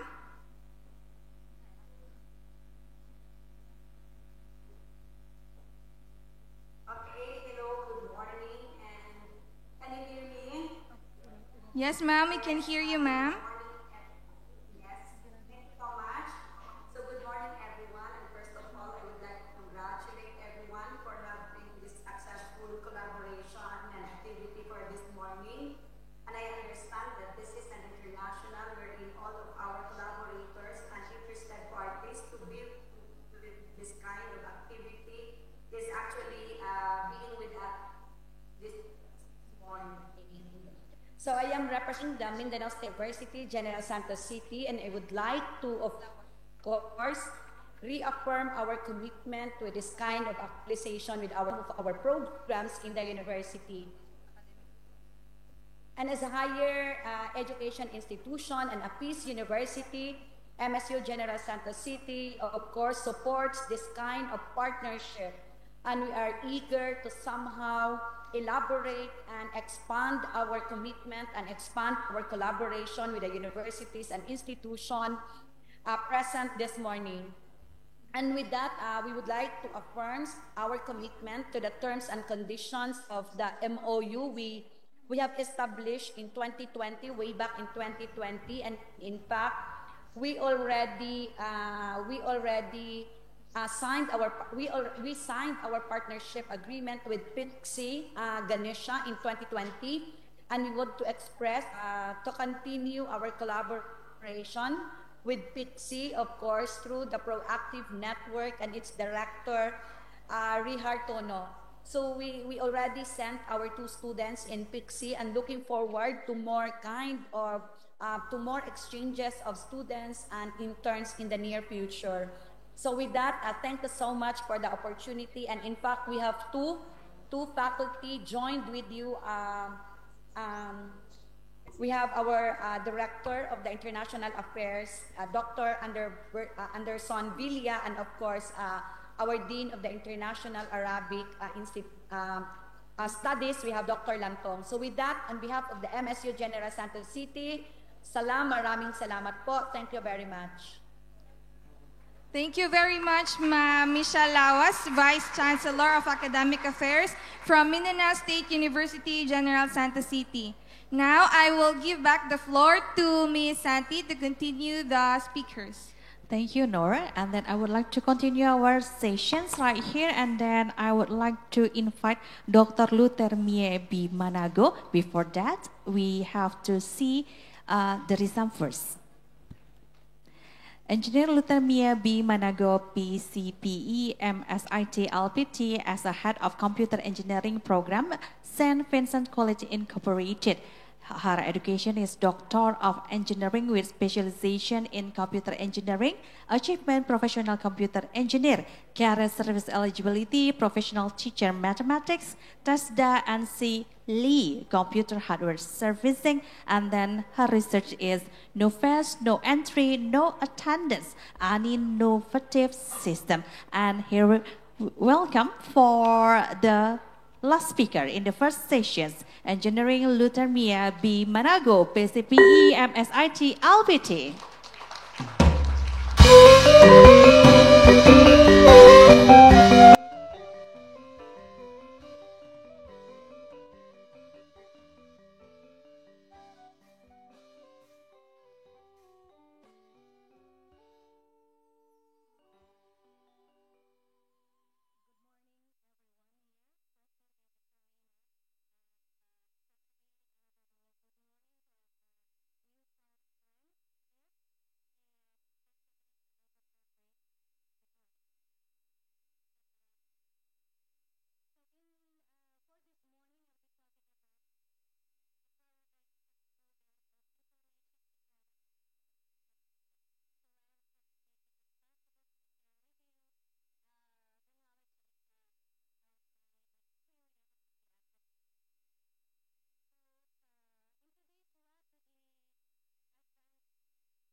So these are actually the different list of cloud computing platforms available. So you may just look into this one when you will be working on with developing your different systems. You can actually look into all these things for the cloud computing. But then again, I would have to be emphasis that let us be mindful on how we handle security on the data that we are going to be sharing in the cloud.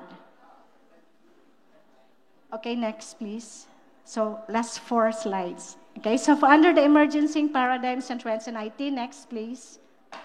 So we had the rise of the AI. So considering the rise of the AI now, so since we cannot do away with escaping the different artificial intelligence application, it might be very well my pleasure to talk to you, to share with you my experiences on how I'm utilizing the AI, but since the time will not permit me, then perhaps I could arrange with a different venue for me to share with you how I'm going to be making use of the AI in the quest for the research and in the development of the projects that we had. I would love to share it with the students also. So for the AI, so this can be a very valuable tool in our quest for the research as well. Then for the IoT, as what I had mentioned, the Internet of Things, the development of our design, we have to also tied up with, when we try to be developing embedded systems, we are already adapting with the CPS and the digital twin system approach. Then next, please. Okay, then we had the rise in the blockchain technology. So to sum up, all of this, so let us be mindful that the advancement of technology aims to provide with us with a positive outlook in life, but if utilized in a way that is beyond the positive objective, then it would lead us to the other way around. So let us try to consider that we are smarter than AI. So with all this, thank you and good morning. Thank you very much for the presentation. May you sit here, Mom.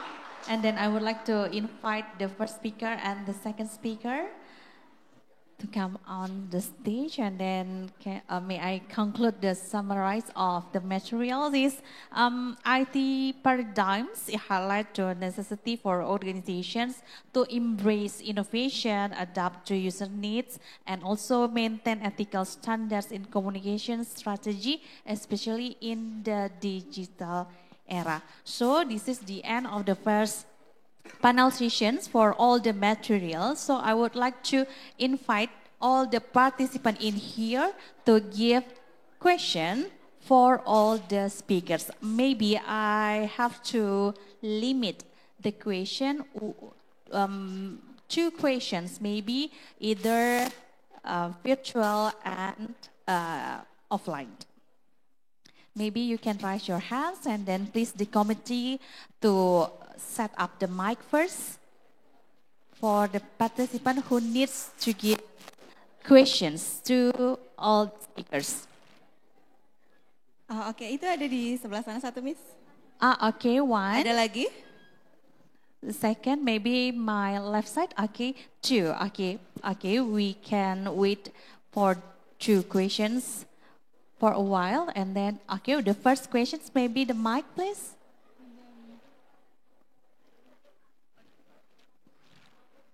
Ya, silakan langsung saja. Maybe you can move. Yeah.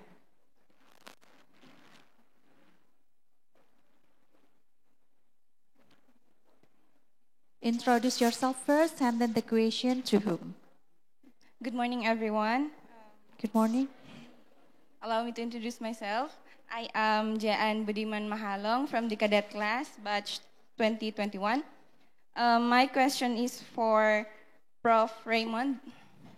Sir, my question is, how organization can adapt their crisis in communication plans to the challenges of the digital era or age? Okay, hold on. We have to collect another question first. Thank you, Jean, for the question. The second, please, my left side. Where is it? The boy.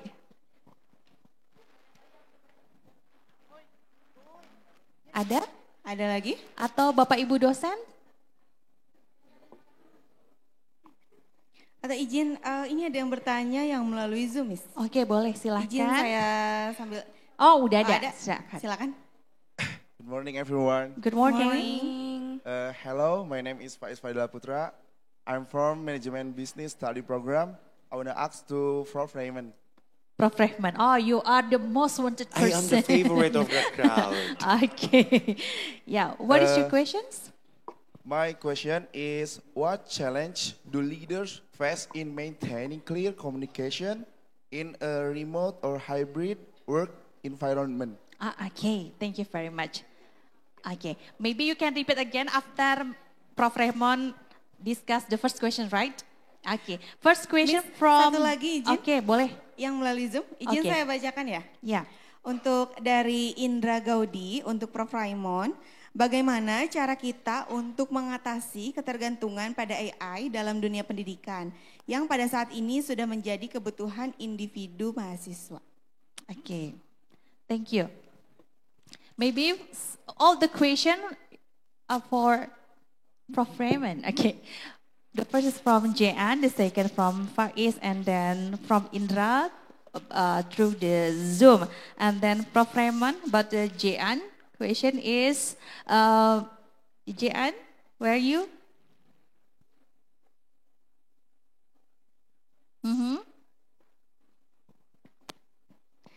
How organization can adapt their crisis in communication plans to the challenges of the digital era? Okay. Jean? Yes, sir. What was that again? How organizations? How organization can adapt their crises in communication plans to the challenges of the digital era. Okay. Every organization requires communication plan. Actually, it's a basic. No, there is always a guideline in guidelines in every organization to have communication plans. So there are always challenges on it, no? Especially on following the chain of command in the distribution of the communication. What I am saying is the communication line. One of the challenges of that is the traffic of the communications, no? And also the observation of the chain of command. Now, in the context of challenges that we face, especially on the context of infrastructure, every organization must invest, no, in digital communication infrastructure to address these pressing issues of communication plan. Because if in our communication plan, if it is included there, that we need to digitalize our communication plan or our communication line, then we don't have the capacity to digitalize it. That is now the moment that the challenges or the challenge will exist. So in our context, every organization must be ready, no, on that, especially in the investment on the digital infrastructure. In the context of the Philippines, not actually only few organizations as of the time being have embraced the full digitalization process of their communication line, especially the paperless communication. No? The paperless communication. Why? Because of the financial constraints. Yeah, the financial constraints. So most of the affected organizations probably are from the private sector because we have received. We don't receive actually, like for instance, subsidy from the government in improving the digitalization of our communication mechanisms. Then on the public sector, yes, they slowly embrace the digitalization of every public organizations, but as of the time being, not all. No? Only few have implemented the digitalization of their respected agencies. So the key is we have to adapt everything in digital. Allocate, invest adapt, invest, and allocate. Allocate money on it. Allocate money on that. Okay, thank you very much for the explanation, Prof. Raymond. And then the second question is from Faiz. He asked you about the challenges, how to maintain the communication of leadership between hybrid and offline working, relationship and leadership of the communications.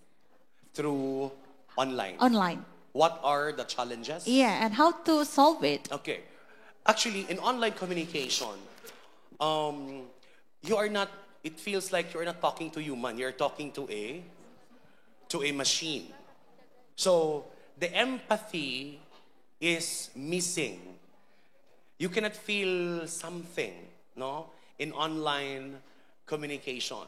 So as I presented earlier, you must integrate personal messages in order to make the communication more human.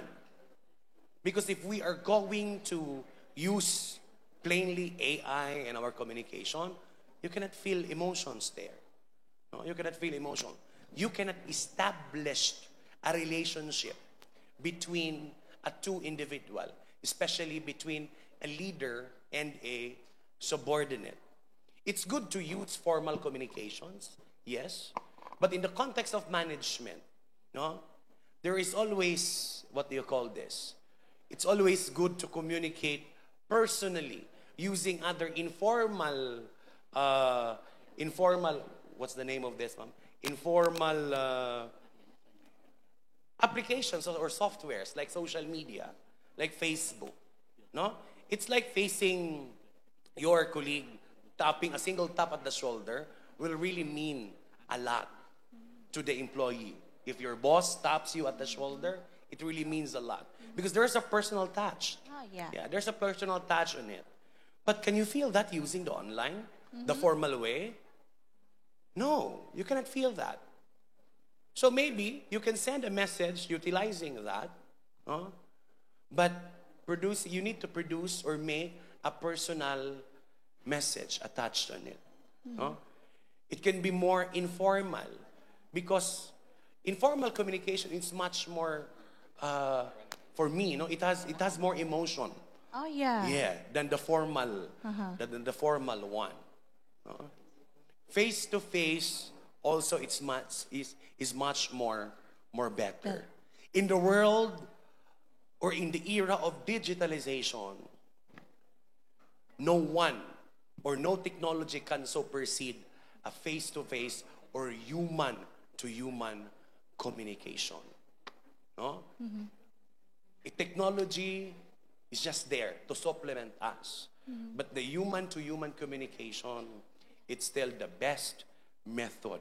Human touch. The human touch, the human heart, the human mind. Yeah, okay. Yes, thank you. Thank you very much for the explanations. And then the last question still for you, Prof. Raymond. Yeah, we have a question from What Zoom. happened to the two of them? Okay. Excuse me, Miss Be Santi. patient, yeah?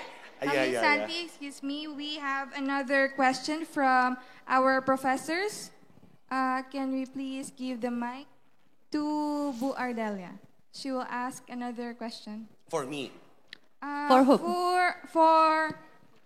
For Prof. Luthermi. Okay, thank you. I was asked question to Dr. Luthermi Bimanago. Okay, my question. Hello, my name is Ardelia Astriani from lecturer of Department IT Department. My question is, what role do cloud computing and artificial intelligence play in reshaping the models of information technology, and how do they impact business operation and data management? That's all. Thank you. Okay, thank you very much, Bu Ardel. Before that, we continue for the third question from Zoom. Prof. Raymond, it is about how to avoid the addictions of AI from our daily activities? Because yeah, me, my student, and the others always, oh, okay, use ChatGPT for making a good idea, for having PowerPoint. So it's very easy to click and then without, and then the most problem is without reading. Before that, it's maybe the best mistakes, I guess. So how to avoid the AI? There is one simple answer on that. It's all about discipline. Discipline. Yeah, personal discipline. Use digitalization or AI in what do you call this? In moderation, no, in moderation. But as of the time being, with the generation of today, they are all, shall we say, technology has been embedded in their bloods. No? Well, it's okay to depend on AI, no? But there is a big but. You need to validate every information provided by AI. You need to read again, research again. Okay, research Yes. again. Research again. Validate what AI have provided you. Ah, okay. Yes, because it's always good to be safe with the information that we used. No, especially the information that is being given by AI. Now, I know there are a lot of students right now using AI, especially in writing research. In writing research, they can automatically produce an introduction of the research with the use of artificial intelligence. No? But dear students, please, on what are the information given by AI, please do a research again and validate the data provided by AI. No? Okay. Does the AI decrease our confidence? Yes. Yes, yeah. Yes, it will decrease our confidence. Why? Because in the context of the proper usage of grammar, Yeah. right? Especially the non-English speaking countries. Yeah, yeah. It will really boost the confidence in writing. Huh? Even in the Philippines, though the Philippines is an English-speaking country, but we are more confident if AI will correct our grammar. Then ask your English teacher, right? Yes, than asking your English teacher. Okay, thank you very much for the explanation. And the last question from our lectures, Ibu Ardelia to Mom Letermier about database. Yeah, can you make it simple, your questions, maybe? Where is Ibu Ardelia?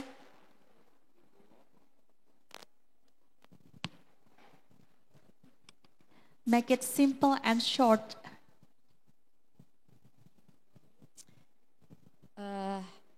What role do cloud computing and artificial intelligence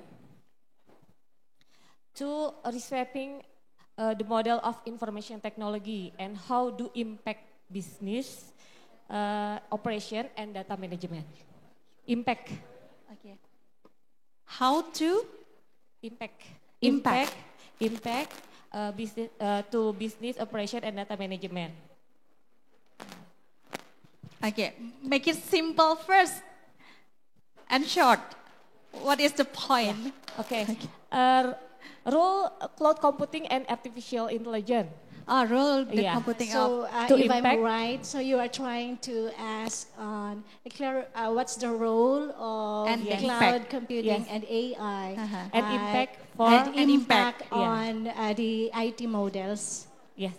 Okay. So since there are actually 4 identified IT models, and I think the most common is we have the cloud computing model. So the role I can consider in the adoption of cloud computing in terms of the development of our system is through the use of AI. So since AI are actually we are getting sources of data may be provided on AI, we can actually make use of the AI as our references on the existing applications and development that is already on hand. So it's going to be our foundation and looking forward what's the gap in the existing business models that we had, and maybe from there we could benchmark on what's the innovative way that we can do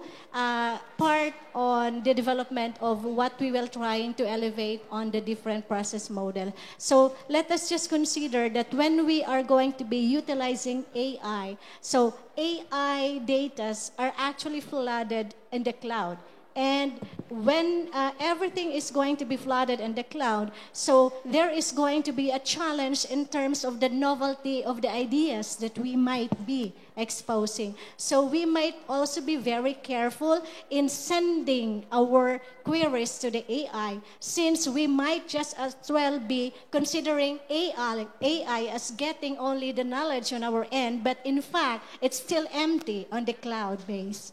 So before we are going to be interacting also with AI, let us also not be very open in terms of expressing our prompts, especially when using the AI. So since we have to be mindful that when we utilize AI, let us consider AI as our slave only. So we have to consider ourselves as the master. So since we will be the one to instruct what AI would do.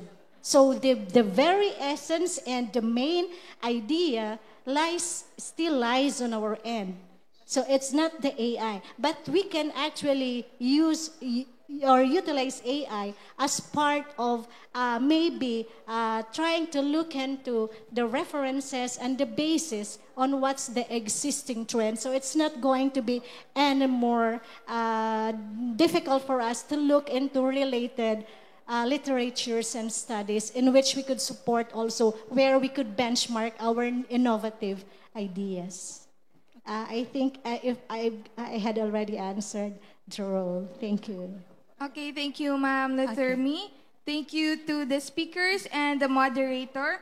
Right now, we will have our certificate presentation, so we invite all the speakers.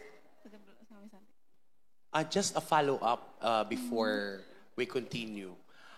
Relative to the communication plan, digitalization in the Philippines, I am going to announce it in advance, but the government has allotted 29 billion on it. The first end user of the digitalization of communication flows and also of learning materials is DepEd. No?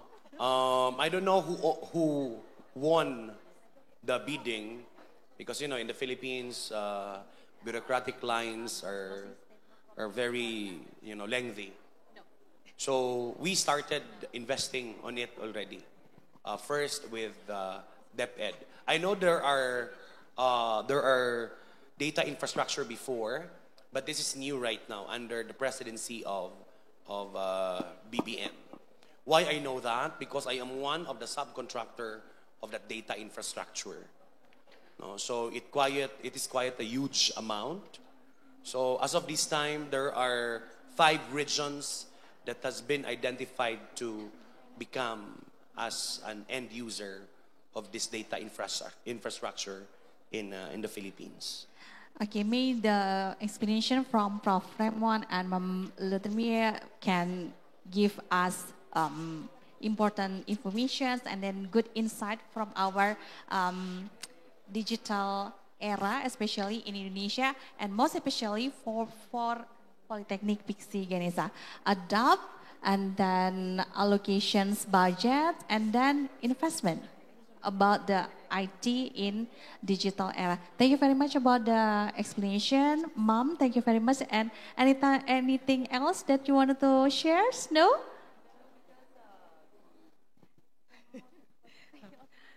No, just to inform everybody that for Thai side, we have the regulations for the young people while they use the computer or access to the internet. We have to preparing our people, because right now the social media in Thailand is quite made us face a problem, a big problem.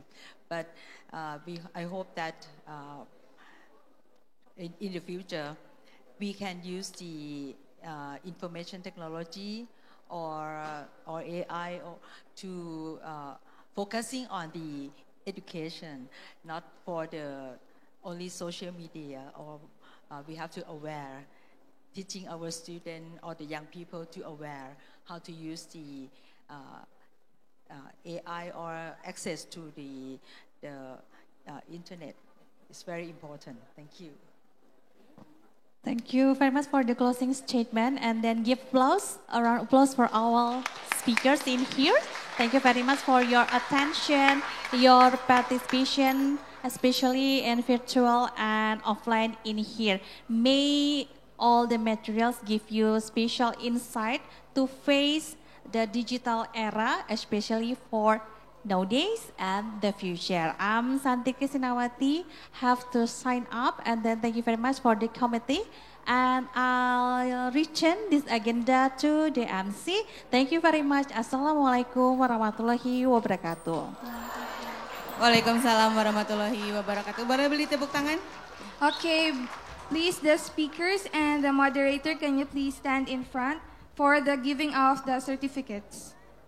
Baiklah, sebagai penghormatan kami undang kepada yang terhormat Bapak Chandra Meka ditemani Bapak Direktur untuk pemberian sertifikat kepada seluruh para pemateri hari ini dan juga moderator pada sesi pertama kali ini.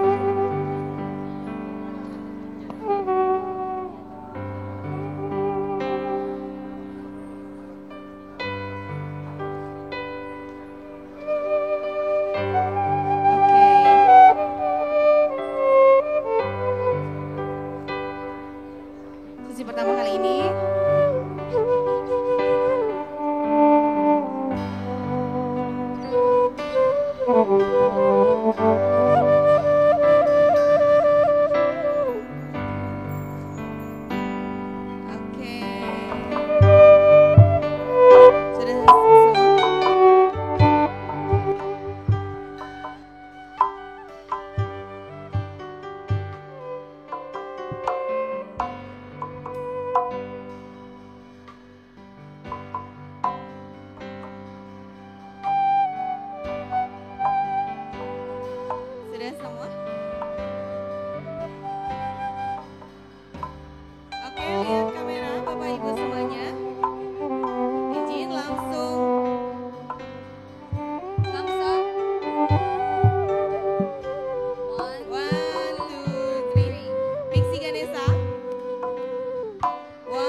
got master's degree in English education and training. She is also currently taking a doctoral program in English language education.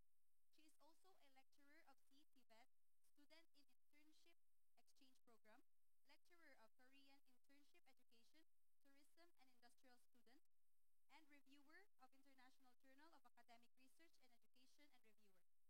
Without further ado, let us welcome on stage Dr. Wahyu Trimastuti, SPD MPD. The floor is yours. Baiklah, langsung saja kepada yang terhormat kandidat Dr. Wahyu Trimastuti, SPD MPD, waktu dan tempat kami. Silakan.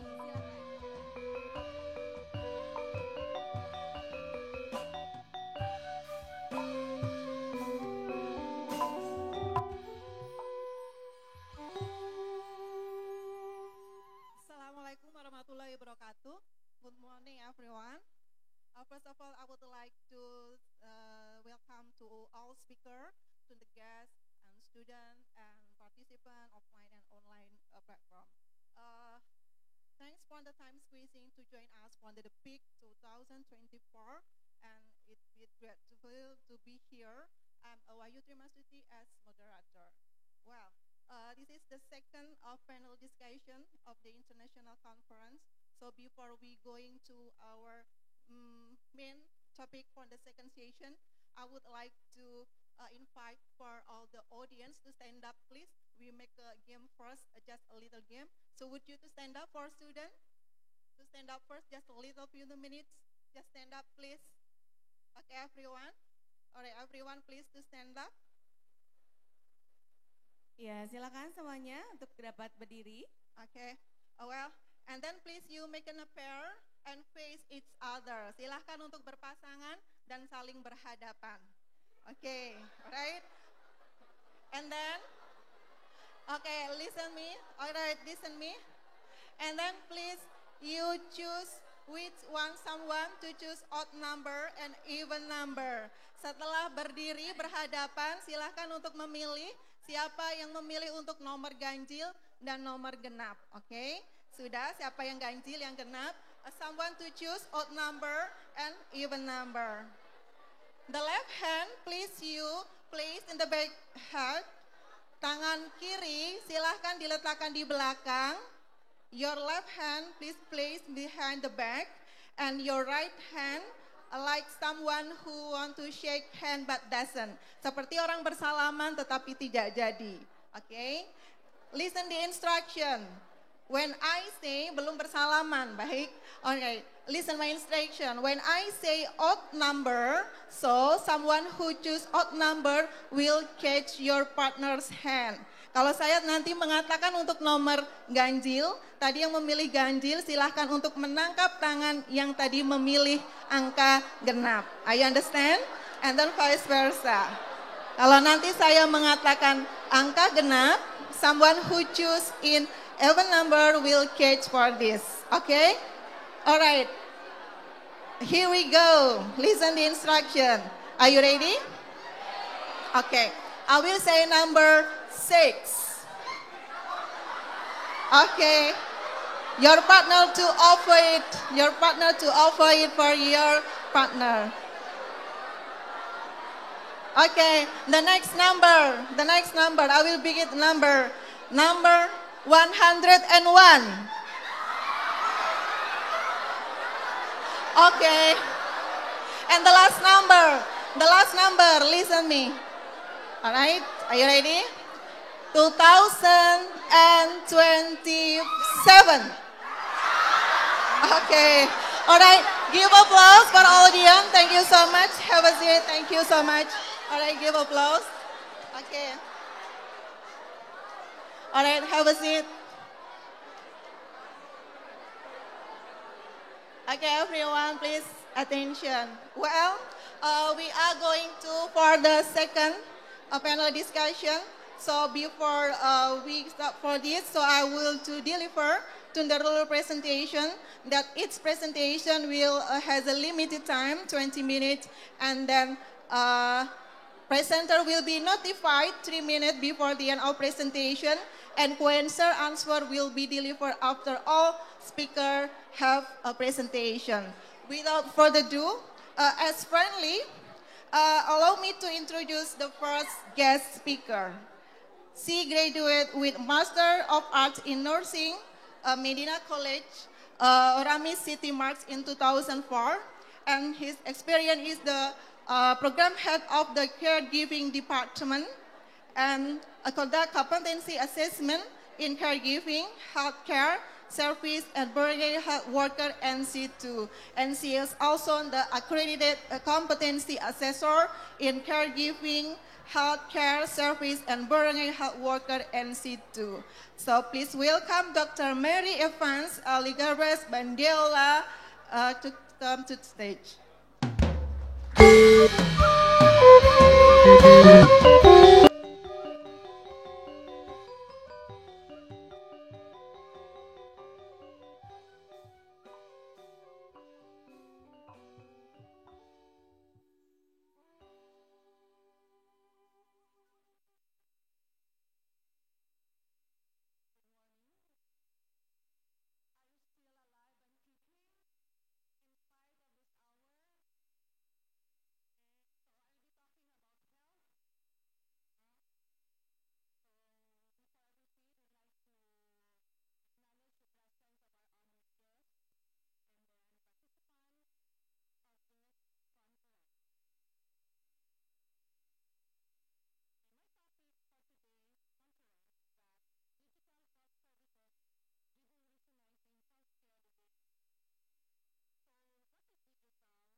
accuracy and improve care conditions. So, or coordination. So what is the benefit of this? It improves data management, interoperability, and patient-centered care. So example of this is the EPIC systems, which is catered by the Cerner. No? Cerner is an example of HR. Okay. Next is, okay, that is the telemedicine. So telemedicine enables remote consultations. So when I say the remote consultations, those clients or patients coming from rural areas can now access, if they have the good internet connection, they can access to the right or the specific doctor, no, for the conditions that they are complaining of. Okay, so if thereby it reduces travel times and improve access to specialized care. Okay, next is your mobile health or mHealth. Okay, so mHealth application leverage mobile devices to deliver health information, track health metrics, and provide remote monitoring. So what is the benefit of this? Okay, so personalized health monitoring, disease prevention, and health education. Okay, so you can see it here, no? You have the health connect. So these are the apps. No? So this can be downloaded in your phone. No? If you have the latest phone, no, that can access to this apps. No? So you can track your fitness program. No? And then from time to time, you can monitor, oh, I have walked this much. So because the number of steps is being recorded. Okay. Next slide.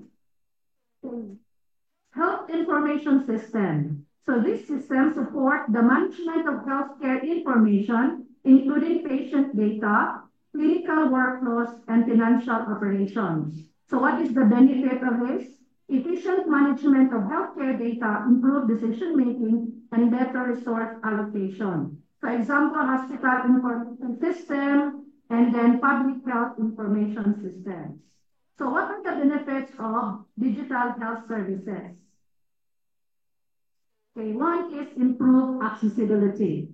So when I say improved accessibility, this means that remote consultations can be done. Meaning to say, if, as what I have said a while ago, if your clients or patients coming from the remote areas, they can access to the doctor through the site, no? So no need for you to come to the clinic for consultation. So telehealth allows patients to connect with healthcare providers from anywhere. So thereby reducing travel time and improving access to specialized care.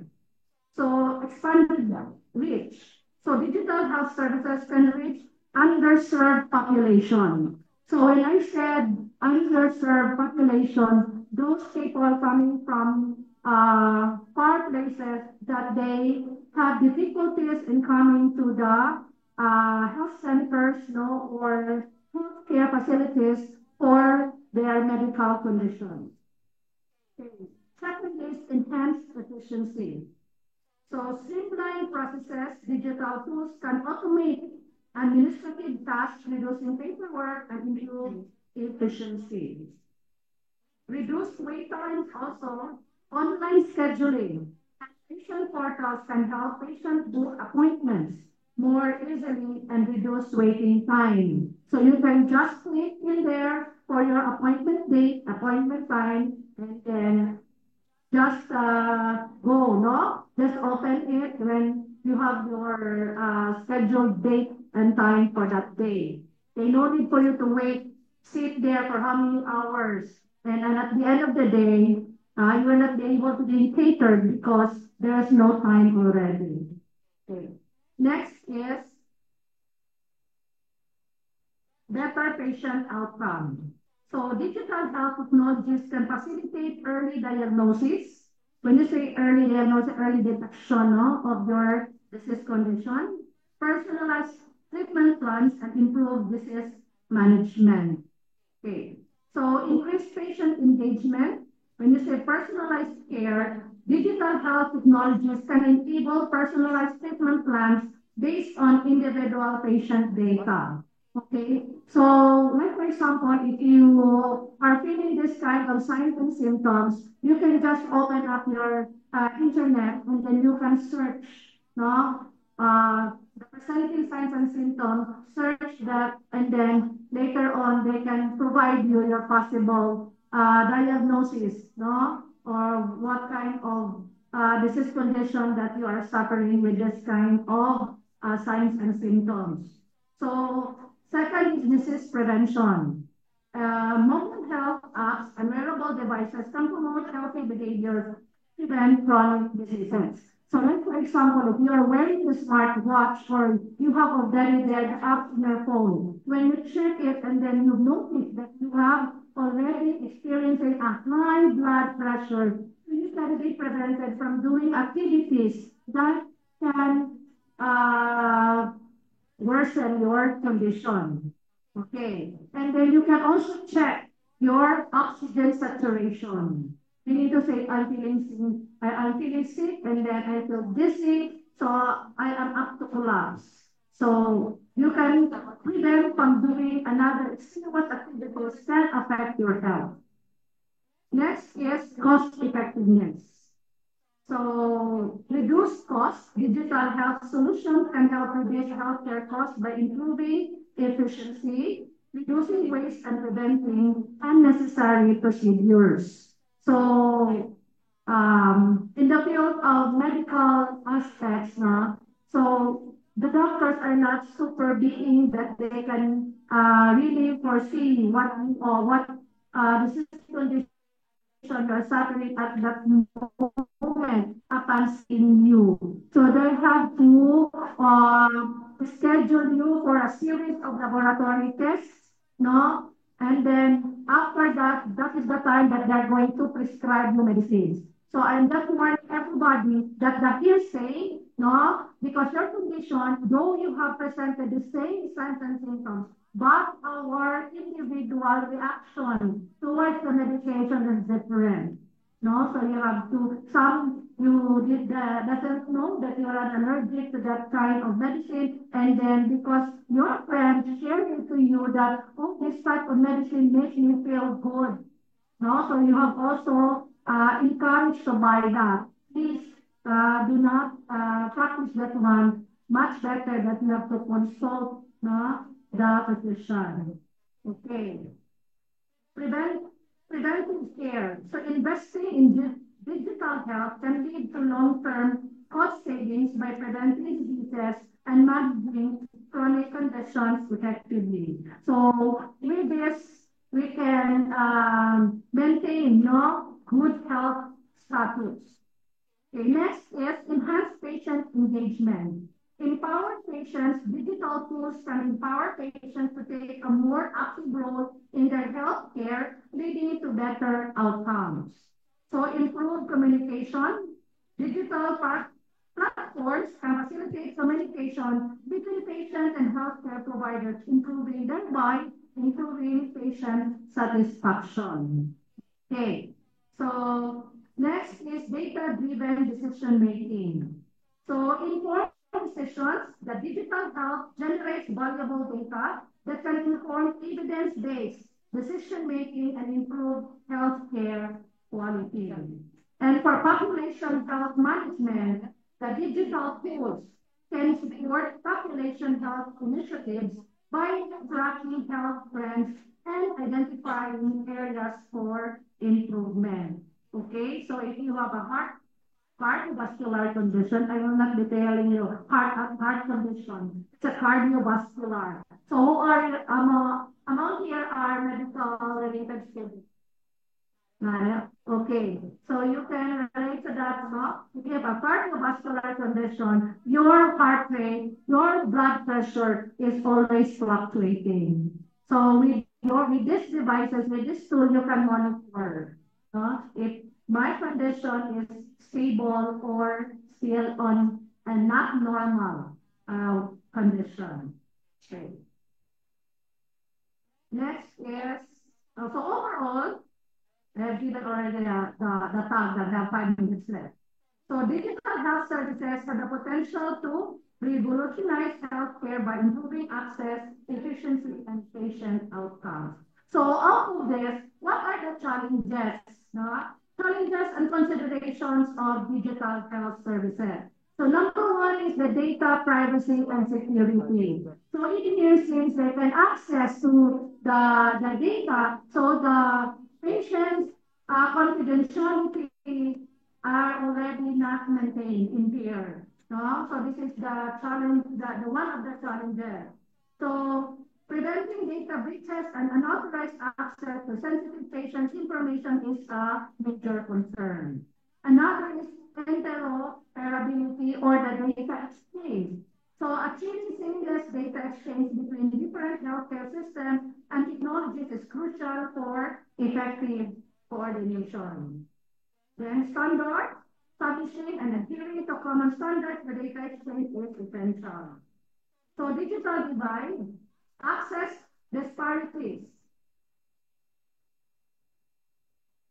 So addressing the digital divide, this refers to the unequal access to digital technology. It's crucial to ensure that all individuals can benefit from digital health services. Okay, so limited, there will be a limited access on there. And then digital literacy, ensuring that individuals have the necessary digital skills. So I myself is not as well versed on the technology, the digital technologies on the use of this. But I'm trying, since I'm on the 50s. Okay. Then regulatory framework, clear guidelines, developing clear regulations and guidelines for the implementation and use of digital health technology is essential to protect patient safety and ensure ethical practices. Because there are some diagnoses that cannot be shared to everybody. It should be kept to them the safety and security of the individual who has been diagnosed of that certain condition. Balancing innovation and safety, striking a balance between promoting innovation, ensuring patient safety is a challenge. Okay, so for ethical consideration, informed consent, and then, of course, you have to ask permission from the owner of this information, especially for that certain kind of newly discovered disease condition, for that certain individual is not properly to be shared to everybody, except if you are going to ask consent, with that kind of information can be shared to others. Algorithmic bias, addressing the potential bias in algorithms used in digital health tools. So patient autonomy, you have to respect patient autonomy and privacy while using digital health technologies. So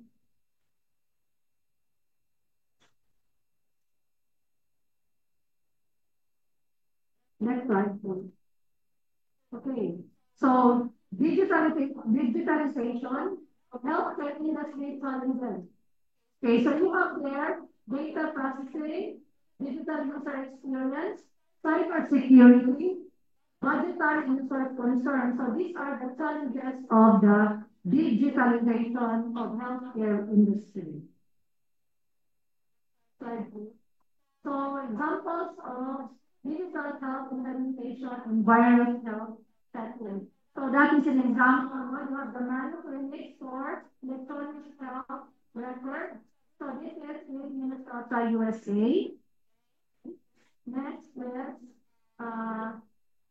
so my team solved the most common problems. So one person at a time. So you have to make some appointment on this. Okay. So next slide, please. Next slide. Next. Okay, the telemedicine. So telemedicine is the Kaiser Permanente. This they implement this one. This is in Oakland, California, USA. Okay. So in here, the patient will just communicate, no? So there is an apps wherein they can make appointments and then what kind of physician they're going to be consulted. You can choose dentist, general practitioner, the GP physician, or internist, gynecologist, and so on and so forth. Okay, so for mobile health, health is mobile health. Okay, so specialize in using mobile technology to monitor. I think some are using the digital blood pressure already, wherein you can monitor your blood pressure, your pulse rate, your oxygen concentration. But make sure if you're going to use this kind of device to check the batteries, if it's functioning or not. Maybe they can give you a wrong measurement that can lead to wrong diagnosis and wrong medication. Okay. So we have also health in poor condition. But I think since I'm running out of time, but I can share my slides no, to you, no, to the facilitators of this conference. Okay, so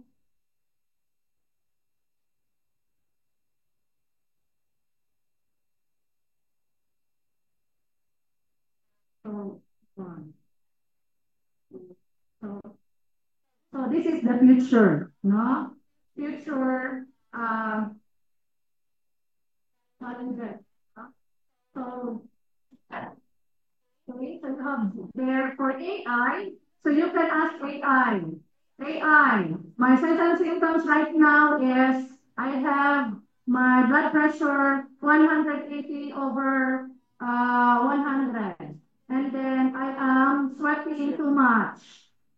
Then the AI will tell you, maybe. So the AI can give you a diagnosis. Oh, maybe you have increased blood pressure or suffering from stage 1 hypertension, or you are now depleting your blood sugar level or increasing. Same the symptoms of higher and lower is the same. Okay, so in conclusion, digital health services have the potential to transform healthcare delivery by improving access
international. So there are one definition, if you talk about public policy, which may be viewed as whatever governments choose to do or not to do.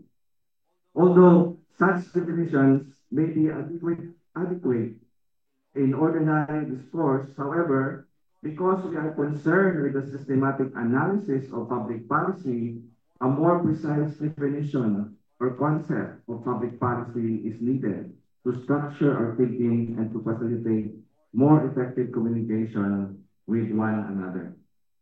So for instance, in this definition, you can see public policies is actually associated with policy studies and policy analysis. I think a while ago, my colleague here presented, I was able to catch a few slides about the need to have a data-driven decision making, but it's more of the individual, at the individual level, right, of the use of health application. But this must also be resonated at the government level, the data-driven policy decision making and policy formulation.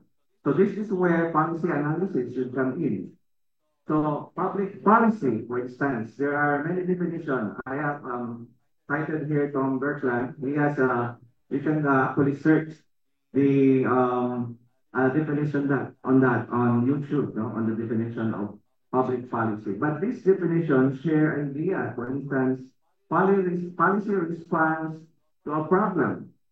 Policies are made by governments. The policy is made in the public interest, and it has goals and implemented by public and private actors. And policy can be action or inaction.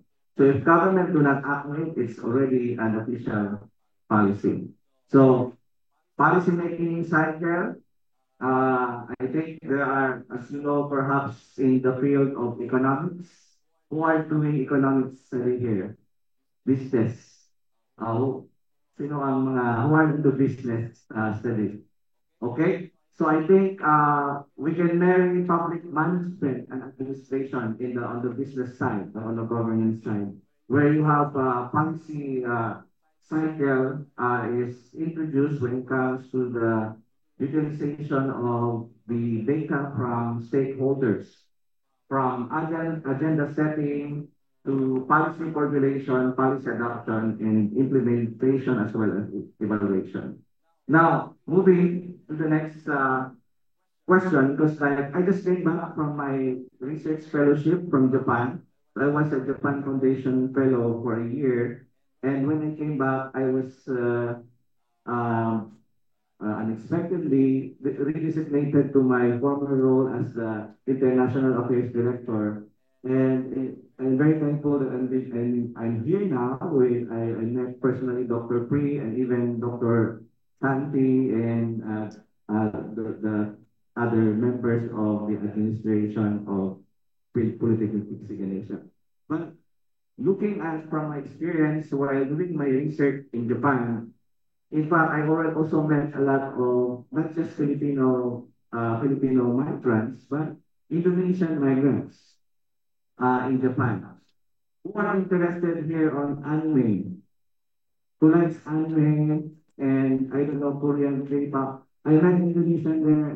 The reason why she was there was like she wants to learn anime and really have an experience of anime and K-pop. I don't know how come she's in Japan, but she's working in a factory in Japan. So business and employment. So the discussion around business and employment towards a more diverse, inclusive workplace becomes particularly poignant when examining, for instance, the study of Shinohara and Alcantara. So they argue that as Japan faces, this is the case of Japan and other recipient countries. So Indonesia, the Philippines are considered sending employees abroad. For instance, a while ago, our colleague presented about from a nursing perspective, we have a lot of nurses abroad, right? We are producers of healthcare workers, and Indonesians is following suit, Indonesian government. Now, Japan faces a significant labor shortage And even other countries are following the same situation, like in UK and even, as you know, in the US, almost more than half of the healthcare workers in California are Filipinos or other nationals. So these countries are facing labor shortage brought about by rapidly aging population. For instance, influx of foreign workers has not only filled employment gaps, but also triggered a profound cultural shift within the companies. So we talk about corporations and the hiring companies. So traditionally, Japan's corporate culture has been relatively homogeneous with devoted customs and practices that until recently left little room for diversity. The necessity of welcoming foreign workers has prompted companies to reassess their approach to inclusion and equity. So this shift isn't merely a response to demographic changes, it's a strategic move that acknowledges the myriad benefits of the diverse workforce. So the increased presence of foreign workers has been highlighted, both the overt and subtle forms of racial. For instance, in the workplace, if you are familiar, the younger generation who are, do you consider here, especially the students, do you consider yourselves Gen Z or Generation Alpha? Because like we are, I think, my colleague, we are from the earlier period, you said XYZ, right? Generation XYZ. And there was like a baby boomer earlier after World War II. So now, these are the digital natives. You are the digital natives. And you will be employed. So this is something that the workforce, the employees has to consider. No? For instance, in the case of Japan, if the employer is not that considerate on inclusion of diversity and inclusion policies for many diverse backgrounds, multicultural backgrounds. For instance, there are growing Indonesians, foreign workers in Japan, and these Indonesians, like you, are mostly Muslims who has Islamic faith. So the companies has to reconsider inclusive policies that provide opportunities for them to, for instance, pray, right? Because, for instance, if it's WAC2, so if the corporations are not considerate enough, so of providing facilities for diverse foreign workers background, then this is something that perhaps won't work in the long run. So the significant rise in the number of foreign workers due to the labor shortages has acted as a catalyst for profound changes in the corporate landscape. So by tackling diversity and inclusion head-on, Japanese companies are not only improving the lives of their employees, but also setting a precedent, but a more inclusive and dynamic business environment. Okay, next, you have digital era and cybernetics. So briefly, actually, this is one of the few slides na lang, no? So cybernetics, if you're familiar, maybe the word is related to cyber whatsoever, cyber crime, cyber space. But in government, this is actually part of what you call, in the administration of governance, the science of communication and control system. It's also known as control theory. So this theory submits to the idea that is the interdisciplinary study of the principles of governing purpose systems that are able to use feedback to self-regulate. For instance, earlier, the speaker in the first panel mentioned about the communication loop, right? So this is actually part of the study of cybernetics. So the challenges for the demand for human labor, for instance, IT, health workers, engineering, and construction in the digital era, must consider this. Cybernetics provides a framework for developing adaptive and responsive governance systems, while public policies must address the challenges posed by the digital era. In the next slides, you can see, for instance, management functions, processes. Okay, this is what I was talking about, for instance, business, employment, and government processes, procedure, and policy making. Now, lastly, on anchoring public policy with SDGs. So in conclusion, anchoring the SDGs, so because this conference is about sustainable models, right, as directed by our dear friend and, as mentioned a while ago, our boss here in Japan, Indonesia, okay? Sustainable Development Goals provides a comprehensive framework to address contemporary challenges in both business and employment towards a more diverse, inclusive workplace and the digital era and cybernetics. So for business and employment, aligning with SDGs promotes diversity and inclusion, essential for resilient and dynamic workplaces.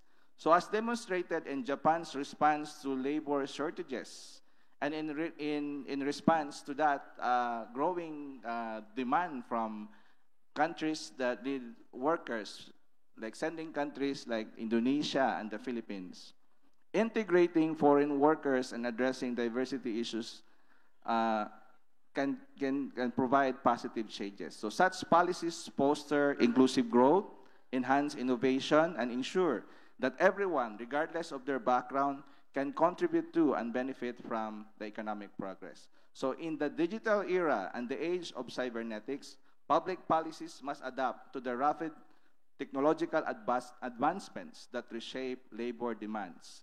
Cybernetic principles like self-regulation, feedback loops, and adaptive systems offer valuable insights for creating governance structures that are responsive and efficient. Ultimately, integrating SDGs into public policy ensures a holistic approach that addresses the complexities of modern society. So it promotes inclusive economic growth, equitable labor markets, and resilient governance system. By embracing diversity and leveraging technology, we can create a more sustainable and equitable future for all.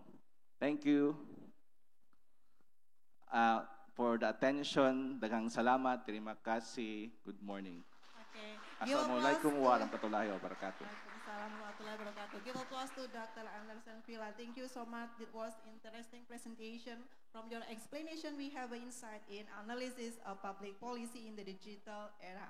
All right, ladies and gentlemen, let me introduce the last speaker in the panel discussion. She graduated from Pamantasan Anglungsat in Manila, Doctor of Education in Educational Administration in 2013.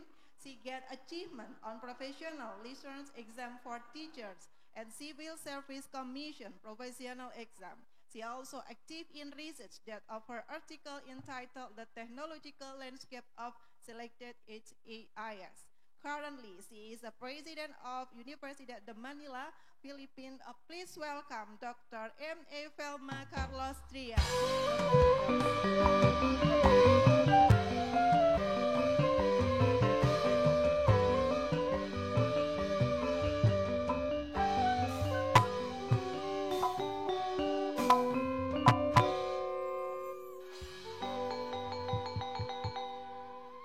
Good afternoon, everyone. Okay, mabuhay. Okay, mabuhay actually, buhay means life and mabuhay means to live. But in the Philippines, that is our greeting to all our visitors, mabuhay. So mabuhay sa inyong lahat. I think my goal for this afternoon is greater than the Sustainable Development Goals of the United Nations because my goal is to finish in 20 minutes, okay? So please, strictly 5 minutes before the time, please let me know because I really want to finish on time. And I would be remiss if I do not acknowledge our Dynasty and Pixie, and our very generous host, Dr. Pri. Thank you so much. It is my first time in Indonesia. We arrived yesterday and we're leaving later. So it's a very short visit, and I wonder why I never visited Indonesia in the past. This is a beautiful country with beautiful people. So thank you so much for accommodating us. So at the onset, let me just give a warning to our dear students that I will be discussing something that is really for the faculty and administrators perhaps, because my topic is on global standards, local impact, navigating international accreditation strategies in higher education. So I say that it might be more for faculty and our administrators because accreditation, the act of accreditation is really their job and their choice. But for the students, the good thing about this topic is that you will be the receivers of the positive effect of accreditation. But first, let me give you an overview because I have to put in context what I'm going to be discussing in terms of accreditation in our story, the Universidad de Manila story. So just to let everyone know, we are a local university. It's public and non-profit, non-sectarian institution. We are fully funded by the city government of Manila. And as you may know, Manila is the capital of the Philippines. And we offer academic, technical, vocational courses and graduate school programs, including the College of Law as well. And of course, since it is fully funded by the local government of Manila, we give our education for free, okay? And they say that if it's free, sometimes they wonder regarding quality. Because it's free, there might be no quality to it, right? Because you did not pay anything for it, okay? But I think this perspective could be both from the administrator's point of view, wherein we say that not because it's free means we will not give you quality education, and on the perspective of the students and the community, not because it's free means that you cannot demand quality from the faculty and the administrators. Anyway, just to let everyone know as well, UDM has created a social amelioration program, so you do not only get 100% free education, but you also get a monthly stipend or allowance, okay, given by the local government of Manila. And we have several program offerings. I will not read them anymore. Apart from that, next slide. Okay, all right. So again, as I mentioned, anything you can think of, we probably have it in UDM. And also, I would like to talk about our goals or institutional goals, which is scale. And the reason why I'm talking about this is because that's the reason also why we have to undergo accreditation. So S stands for System, Academic Support, and Services Improvement. C is for Center for Micro-Credentialing and Industry Training Promotion. A is for Academic Excellence. L is for Leveling Up Linkages and Community Extension. And E is for Engagement in Research. So why is it important that we have quality assurance in education? Why? Because it is actually a comprehensive concept that encompasses various dimensions, including the following. The first would be teaching and academic programs. It means the effectiveness and relevance of educational offerings.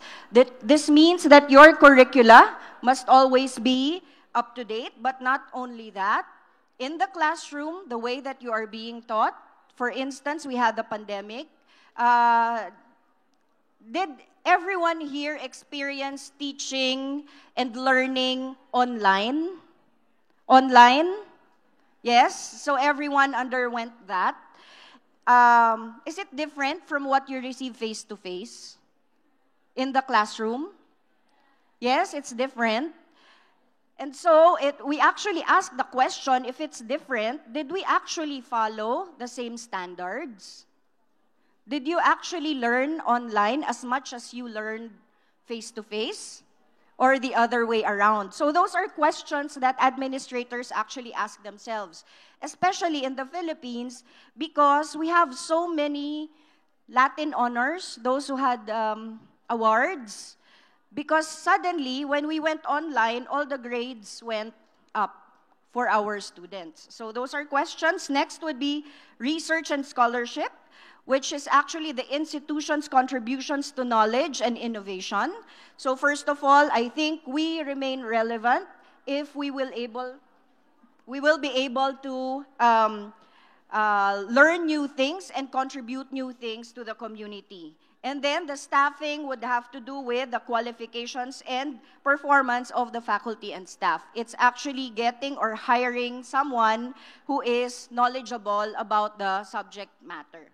Okay, so things that we should consider would be students. Of course, how we admit our students, the infrastructure, the adequacy of the buildings, community services, what our contribution is to our community, and the academic environment. Now, let us move on to the slide wherein quality education shows 6 aspects. And yes, from the academia, we are expected to be excellent. From students, there's value added in the services that you get. It's not just the basic services. And from the taxpayer or government, there should be value for money because the taxpayer pay for your education. And from the employer, you are able to perform the job. It means that you are ready upon graduation. You are the graduates that they need or the employees that they need. And from accreditors, the threshold of what we call standard or quality, like the minimum requirements that you should be having. And of course, from an assessor, it's actually the fitness for purpose. So just allow me to show, for instance, let us go to some of our accreditation bodies. Can we please click on the slides? Okay.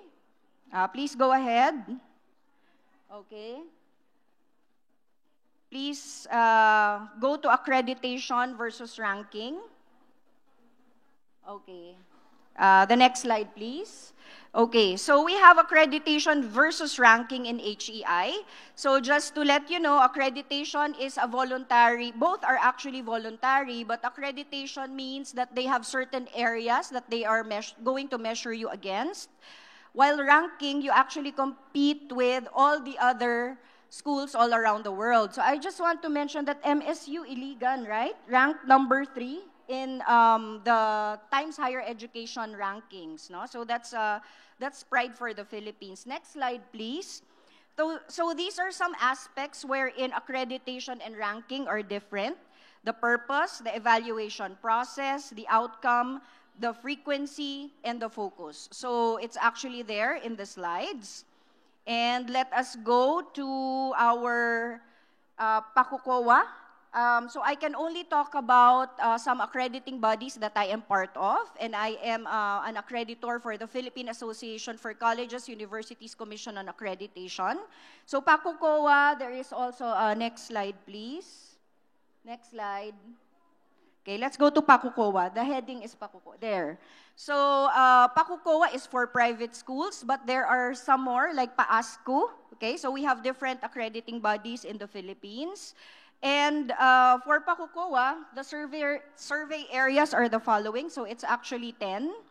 They are going to add very soon number 11, which is internationalization. Okay, so these are the 10 plus 1.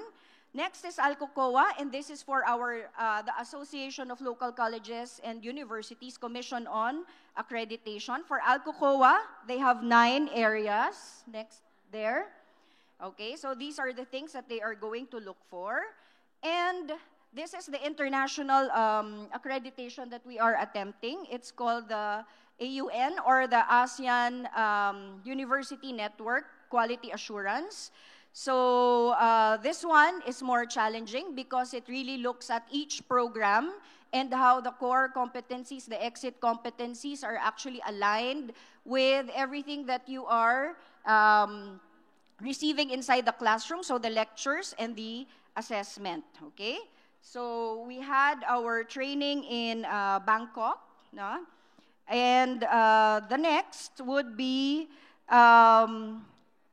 let's go to our Philippine Quality Award, the heading that says Philippine Quality Award, because I just want to say that the Philippine Quality Award is the highest award that can be given by the nation. It is given none other than our president, but this is an option, right? We have accreditation, this is an assessment. So the 7 areas for the Philippine Quality Award would be 1, leadership, 2, strategy. Next is measurement, analysis, and knowledge management. The 4th is actually operations. We have the workforce, the customers, and the 7th is the results. So this is a good measurement once again. You are going to be placed in different levels so that you will know how you are faring nationally. Okay? So this is based on the Malcolm Baldrige management principles. So it's a very challenging award to actually receive. So in summary, globalization in education drives the need for international accreditation by promoting mobility, standardizing quality, enhancing competitiveness, and encouraging cultural exchange, and facilitating collaboration. So it is actually very timely that we talk about this international accreditation, simply because we are vouching for what we call the ASEAN integration. And I don't think that we can really fulfill the requirements for ASEAN integration, which means that you transfer to another country who is a member of ASEAN, and what you have learned is the same as the other students from different countries, no? If we are not serious about accreditation and quality assurance. So, next slide. If you have questions, please, you may reach me through Office of the President, OPRES, at udm.edu.ph. We have our website, udm.edu.ph, and for updates, that is my Facebook, which is for old people. Sorry, I have to add Instagram, okay? So anyway, maraming salamat po. Thank you for listening. Okay. Once again, please give applause for the presenter. Thank you, Dr. Felma, for your informative speech. It can be concluded that strengthening international accreditation requires a multifaceted approach that encompasses strategic management, stakeholder engagement, capacity building, and quality assurance. Okay. Once again, give applause for all the presenters for the second panel discussion. All right, ladies and gentlemen, now we come to the question and answer session. We have a limited time, so I just facilitate the 3 questions. Before you address the question, don't forget to mention the name and for whom the question is being asked. Any question? Okay, 1. The committee, please, from the right. From the right hand, we just deliver 1 question and answer directly. Oke, mohon maaf, sepertinya banyak yang bertanya ya, Miss. Kita batasi saja ya, yang bertanyanya. Silakan angkat tangan lebih cepat. Ya, Bu Siti Insani boleh. The committee, please, the speaker. Okay, thank you. First of all, hello, I'm Siti Insani. I'm lecturer from Piksi Ganesha Polytechnic Bandung. First, pardon me because I would like to propose 2 questions for Dr. Marie Evans. First question, what challenges do business face when trying to adopt digitalization in healthcare industry, and how can they overcome them? Because as we know, the change in healthcare industry, such as change in management system, people, and etc., etc. How come the healthcare industries face these issues? And second question is, how can collaboration between healthcare providers and tech companies drive innovation in digital health? Because as we know, in Indonesia, there are a lot of tech companies or startups that still seed level. How they can collaborate in healthcare industries? Okay, thank you, Dr. Evans. Okay, thank you for the first question by Dr. Evans. So I just make summary from the both of the question that what are the main challenges in implementing digital health technology? Please answer it. Okay, thank you. So we all know that we are now in the digital era. So as what I've mentioned, that there are challenges on this. So number 1 is because we are not a holder of the internet connection. So if you're going to reach out to your clients, and then the connections, no, your internet connection is not that strong, no? So just like in your areas of assignments, like for example, if you're working in a rural areas, then how your clients can access to this. So the great challenge is that hopefully, no, our internet connections, no, it will be as good and strong that can be accessed to everybody. Okay? And then the second is collaboration. So collaboration is very important. If you're working in the medical field, okay, healthcare, so all the members of the health team should collaborate with each other and then to come up with a better and a good,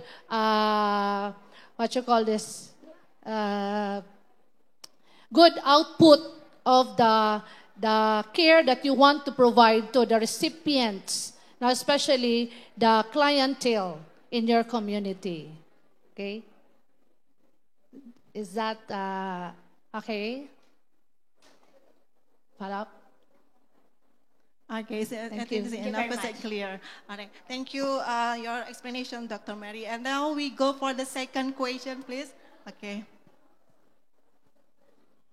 Hello, my name is Silvana Mardika and I'm from Health Information Management. My question right now is for Dr. Anderson.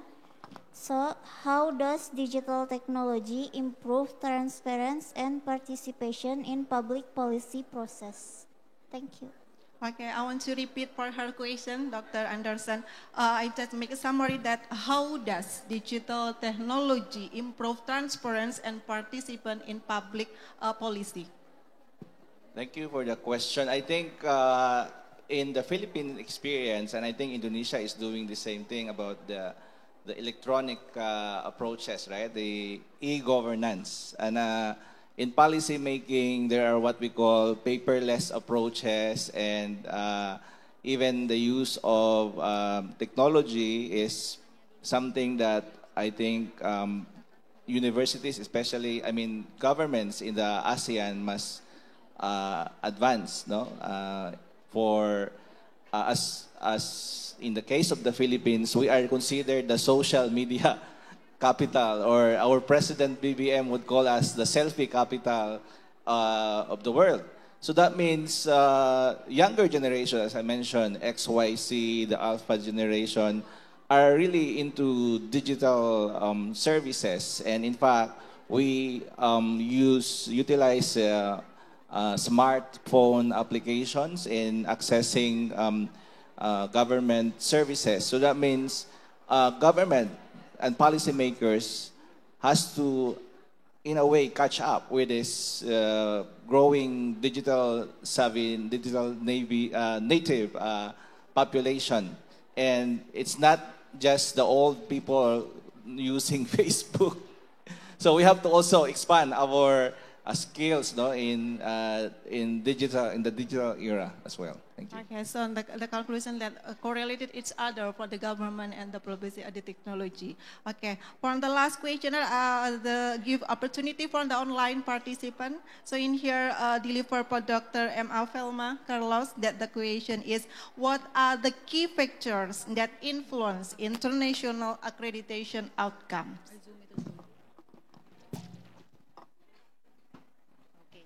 So for international accreditation, or my experiences with the AUNQA, the first thing that they are going to look at would be, it is anchored on outcomes-based education. So it means that the exit competencies must be tightly tied to the teaching and learning inside the classroom and to the assessment. One factor that we should consider, talking to the faculty members, based on observation, the ones that are very successful in international accreditation, they have a lot of collaboration among themselves. So gone are the days when a teacher is doing his or her own syllabus, but it's actually now a group effort. So even the assessment now is not just only for one subject, but it could be for 3 subjects or more. So that the students don't need to do an activity just for one subject, but they can already put in other aspects that the other subjects might be looking for. So those are very important things that we should look at. Our pace for what we call international accreditation is not the same because other countries have advanced already. And even if we look at the context of the Philippines, not all universities are the same, no, in terms of international accreditation. But hopefully with the standards that are given, in fact, by tomorrow, the AUNQA will be training in Ateneo de Manila University. So definitely we know, and it's for each program. So it's not institutional. It's a program accreditation. So we have to be very careful because they are really going to look at the content of how we deliver programs. Okay, thank you so much for your explanation. So once again, big applause for all the presenters. Oh, well, ladies and gentlemen, finally we come to the end of the second panel discussion in here. I want to say thanks so much for the sharing knowledge from the presenter and the audience for being attractive for this discussion. So thank you for your time and attention. Wassalamualaikum warahmatullahi wabarakatuh. Waalaikumsalam warahmatullahi wabarakatuh. To our speakers and moderators, can we please stand in front to receive the certificates? Ya, sebagai penghormatan kami undang kepada terhormat Ibu Dr. Anda Widwihan dari AGMM ditemani dengan Bapak Direktur Politeknik Piksi Ganesha untuk pemberian sertifikat kepada seluruh pemateri dan moderator pada sesi kedua kali ini.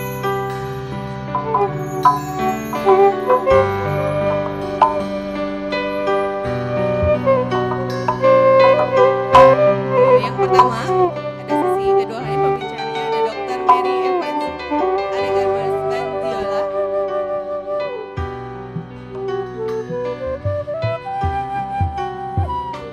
Dan selanjutnya yang kedua itu ada Dr. Anderson Villa.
Teman-teman semua mahasiswa, kami mohon maaf sedikit terlambat.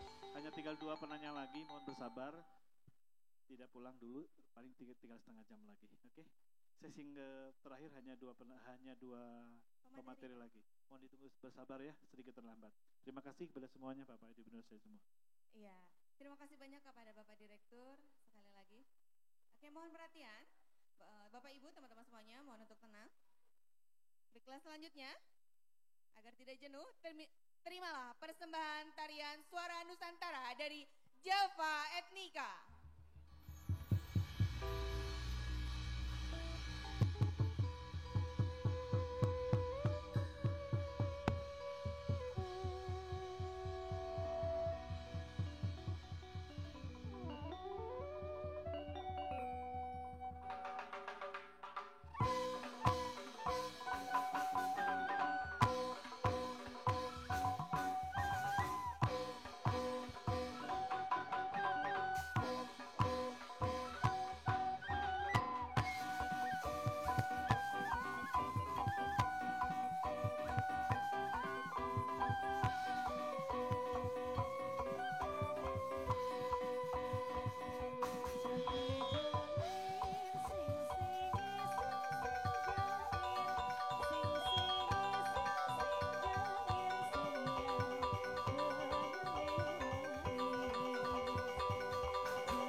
different functions of back channel in conversation, an analysis of English beauty terms in the impressions of YouTube by beauty vloggers, and Indonesia in the American comic books, a mimesis study, and she also authored books entitled Introduction to Linguistics, Phonology, and English Grammar.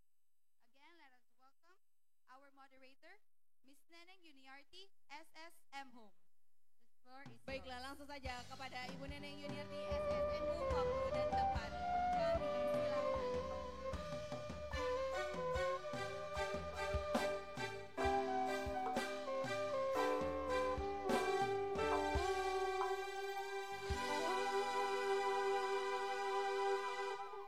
Halo, Assalamualaikum warahmatullahi wabarakatuh. Halo? Kurang semangat. Halo? Hai? Halo? Hai? Senyum dong. Senyum ya, Kang ya, Teh ya. Terus semangat ya.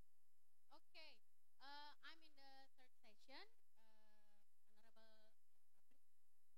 Honorable speaker and audience. I'm coordinator of this session. My name is Neneng Yuniarti. So to shorten the time, let's move on for the first speaker. Okay. Our first speaker is he is a vice president for academic affairs and dean of graduate school in Universidad de Manila. His education is Doctor of Philosophy major in management. His achievement in social action and civic movement incorporated and Hospital ng Maynila Republic of Philippines.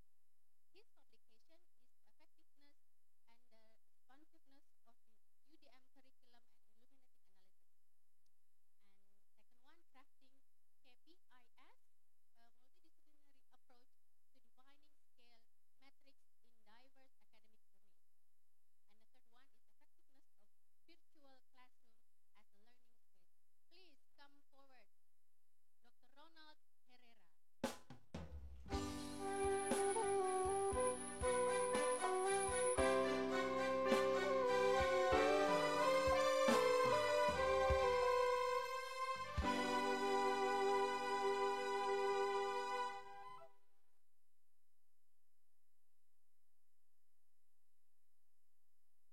Good afternoon. Well, my challenge now is how to fight with the limited time. So my topic is about competency-based health education patterns in facing the digital era. So this is the follow-up of the lectures provided this morning. You know, the communication, IT, digitization. So what will be the impact of this in health education? Slide, please. Now, the global pandemic has challenged the current health education system, and the need for vibrant and responsive health education has become imperative if we want to align our education system to the changing landscape of the health system. You were asked already this morning that how you were affected by the global pandemic, wherein everybody went online.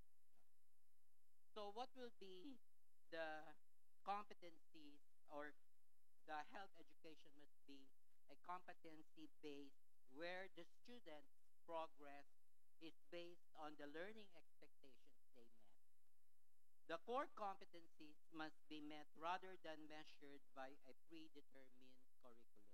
So what happened after the pandemic? So this is what we call a new normal.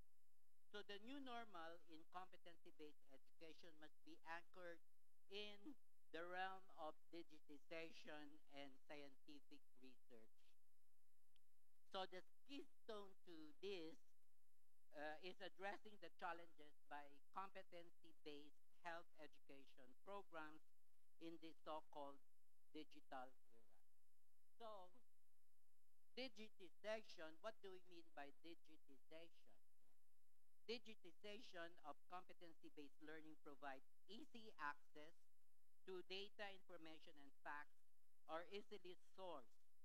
Thus, knowledge acquisition becomes more convenient as compared to the pre-digital era. So moreover, in health science, to be competency-based must be adept not only on the didactic approach to learning, but more importantly, the students must develop skills through their perseverance relevant to the practice of their future career. Exposure to digital technology presents a precarious scenario of dependency and diminution of their dexterity, mental skills, or adroitness. Let me give you a concrete example on this, based on the slide presentation. Next slide, please. So in this picture, you will see that medical students will study the human being by dissecting directly the cadaver. But what happened now? Can we play the short video? So this is a simulator wherein the university or school no longer use cadaver, but instead a simulator wherein the students can manipulate exactly the exact locations of the muscles, the tissues, and by a digital program or by a human simulator. So considering the challenge brought about by competency-based education in this digital era. What will be competency for both teachers and students? So the United Nations Education, Scientific, and Cultural Organization, or UNESCO, provides or develop its own ICT competency framework for teachers to support countries in formulating policies and standards that led to the development of guidelines for national teachers' ICT competency. So this will guide countries to include their endeavor or in their master plan in their educational system. So the framework will be three. So these are the development of technology literacy, the enhanced knowledge depending, and eventually the creation of knowledge or the use of ICT in teaching is essential because it makes students deepen their understanding and create more knowledge in their subject matter. Next slide, please. So I'm giving you a comparison between digital skills and digital literacy. So it doesn't mean that you have to be a computer literate, but you have to be a digitally literate. Next slide, please.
core health competencies for the digital era. Now, let's dive into the core competencies learners must develop in the digital age. Now, in this, I want to highlight three Three key key health health competencies competencies that that are are essential essential for today's student to master in the context of the digital era. So these are digital health literacy, mental health awareness, healthy lifestyle management. Now, integrating digital tools in health education or in this digital era, we must embrace technology not as a challenge but as a resource. A while ago, the speaker in the morning said that this digital uh, resources or digital technologies presented are uh, basically a source. No? Digital platforms have revolutionized how you to teach health, from e-learning systems and module applications to social media campaigns and telemedicine. So the opportunities are to enhance health education are endless. Next slide, please.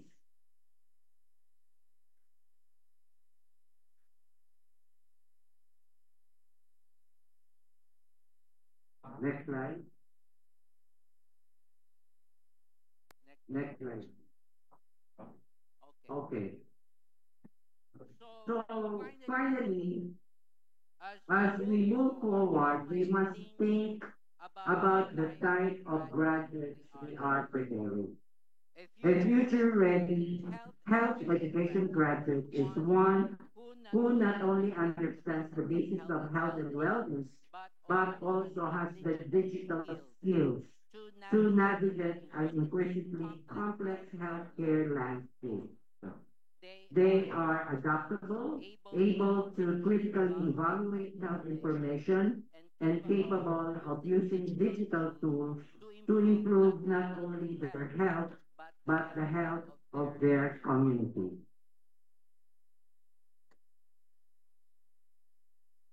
So these graduates will be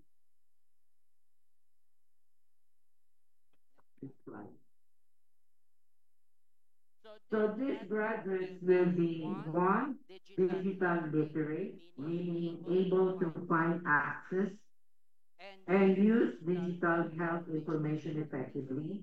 Two, mentally resilient, equipped to manage their mental health and support others in doing the same. Three, community-oriented, not only focused on individual well-being, but actively promoted health on a larger scale. And lastly, it is innovative problem solvers, meaning ready to use technology creatively to address the health challenges of the future. So, in conclusion, the patterns of digitization of competency-based health education are like a transcendence where teachers and learners go beyond ordinary limitations. So the current healthcare education system must be disrupted to orient it according to the fundamental tenets of competency-based education in this digital era that will be responsive to our healthcare delivery system's future needs and demands, which is more preventive than curative in approach and scope. As an advocate of competency-based health education in this digital era, I remain. Thank you very much for listening.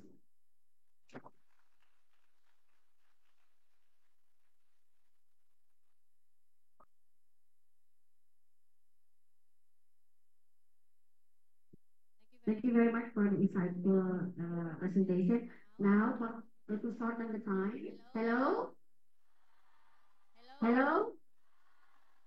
Hi. Okay, good. Okay. The next one is for the second speaker. She is Business University. I'm sorry. She is business unit president and Human Tech Information Technology Corporation Limited in China.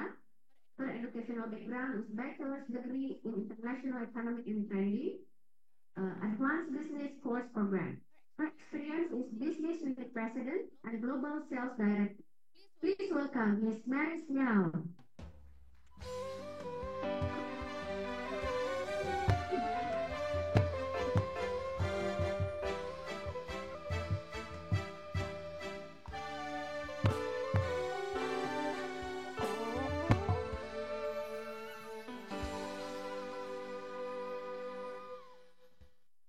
Thank you.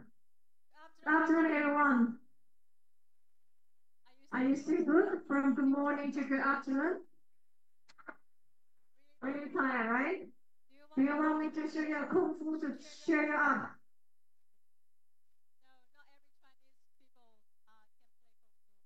So first of all, thank you, Dr. Pri, invite me and my team to here, Indonesia, to give a presentation about smart classroom. So first of all, let me have a briefing about me. So you should be happy because I'm the last one of the speaker. So that means it's already like getting the end of the meeting, right? Okay. So first of all, my name is Maurice. My family name is Meow. Maurice Meow. I'm the division president of WinTech China. We are a smart solution provider. So our company, we are a company based in China. We have a manufacturing base for 200,000 square meters production base, our own industry zone. And we have 3 R&D centers, one in Beijing, one in Shenzhen, and another one software one in Beijing area, our capital city. We have 30 branches, companies all over China. One branch office in Japan, Tokyo. So Dr. Pri said that we should have an agreement that to invite some of the students to come to our company to have her practical training. So maybe in the future you get a chance to our company. Okay. We have globally partners, and we have one of the partners here in our in Indonesia. So in Jakarta, our partner ISO is also here. So the topic today is about how the smartphone equipment can help on efficient learning as a efficient tool. As you can see, I bring my own technical as a smart pen. Okay. The first simple question to you is that what is a smart classroom? Do you have any ideas? What is a smart classroom? It's very easy, simple one. So smart classroom is well equipped with all smart equipment, like electronic products, audio, videos, right? Yes. Then the next one question is that what is the most important thing? Do you think? What's the most important in a smart classroom? Is it a smart podium? This is not a smart podium. It's a traditional podium. So is it a smart podium? Or a touch panel like that one? We call it touch panel. Or IPD, we call it traditional combined with modern electronic one of the electronic products. Or the recording system like we are running now. Or the software system. So which one do you think is the most important? Our host, do you have any idea? Which one is the most important one? Do you think? Yeah, among all of those, do you think which one is the most important one for our smart campus?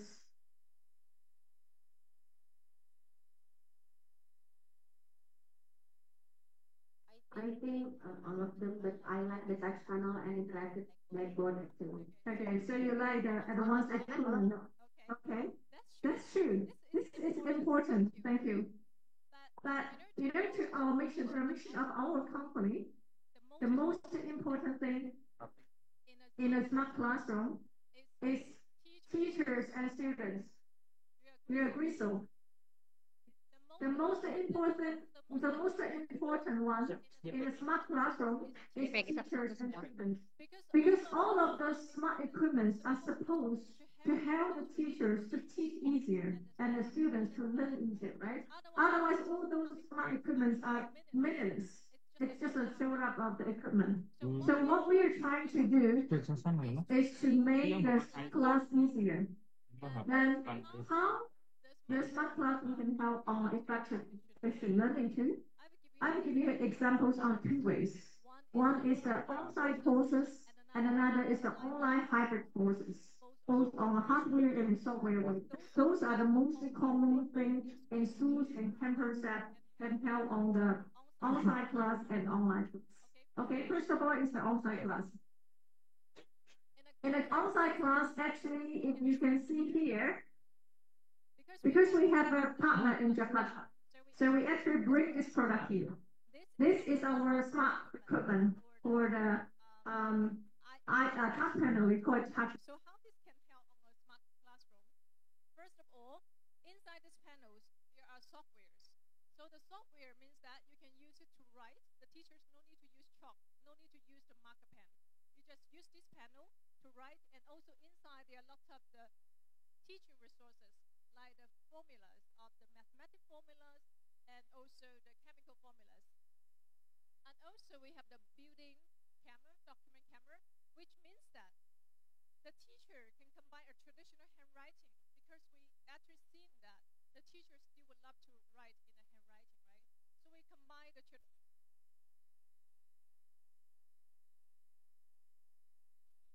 directly is into the touch panel. And the next one is that while all your handwritings, you can share directly to your mobile tablet. So actually later you can have a try on that equipment. All the contents you write there, while we can generate a QR code, and directly it's in every of your mobile phone when you scan on it. One of the other functions is about the NFC. So the NFC function is help the teachers to work more efficiently on the classroom. First of all, it's like during the class break, you can lock it, then the students cannot touch it. The second one is that the NFC, for example, if I am an English teacher, I have my profile on it, I have my NFC card, I can swipe on it, and then it turns on. And the second about the mathematics class, then the teacher can swipe on his profile. So that is what we design on the NFC. Okay, so we have more functions that I will not list it one by one, because this is like give you an idea about the smart classroom. And the next is about, because hardware is only the hardware. What it is in core is about the software. So the software we have here to provide is about all the kinds of the software, like the visualizer, screencasting, interactive software, and the whiteboard, and also like the management system. Since today we have the directors from different schools, different campus. So the MDM system, management, multi-devices management system, is to help our directors or our administrators to control all the panels in different classrooms. For example, if today one of our, after the event, that equipment is forget to turn off. So from an administrator, you have it on your office desk, then you turn it off remotely. That is what an MDM we provide as a whole solution. Okay, the next example, it's about hybrid. So the hybrid class is that, for example, today, a traditional one, if I want to have an online class, web recording class training, or professional recording class, or I want to have a live streaming like today we're doing, what should we do? Actually, we have examples here, right? What should we do here in a traditional way? We have professional photographer here. We have the equipment for the big camera.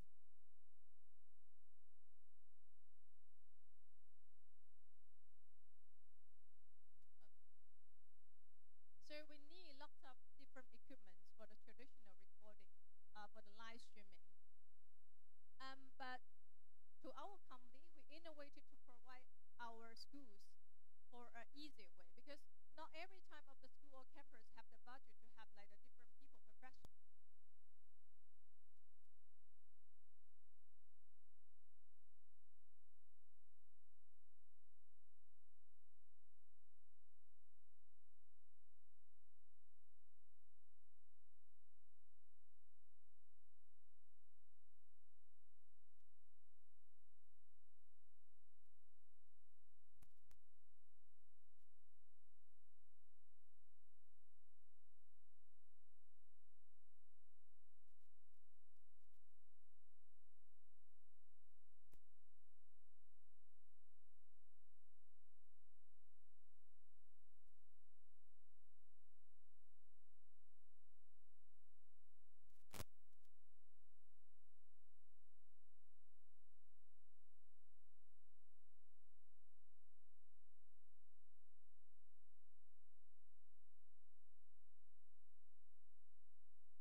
So the AI that will make it really for real users for educational area is that we use the AI to help the teachers, to help the directors to analyze how the teacher is teaching, acting in the classroom.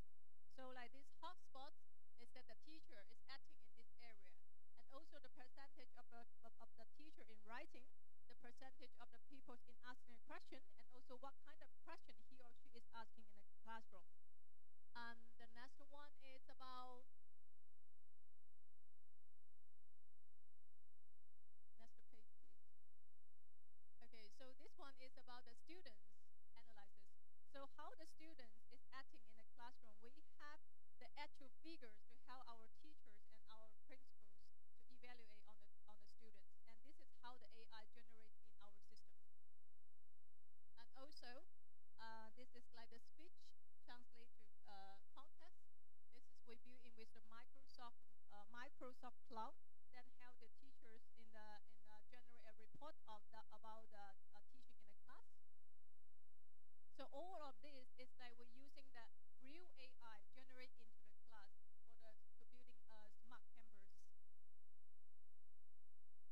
Okay, so besides of the two examples I give, we still have lots of like equipment to help to build up on the smart campus, like the smart lab. So this is lots of equipment on the lab, touch panels, classroom capture solution, portable capture solution, interactive whiteboard capture, the intelligent high-tech interactive board, the practical capture solution, and also the smart podium. So they are kind of different equipment for the smart, to building up the smart campus to help the teachers to teach easier.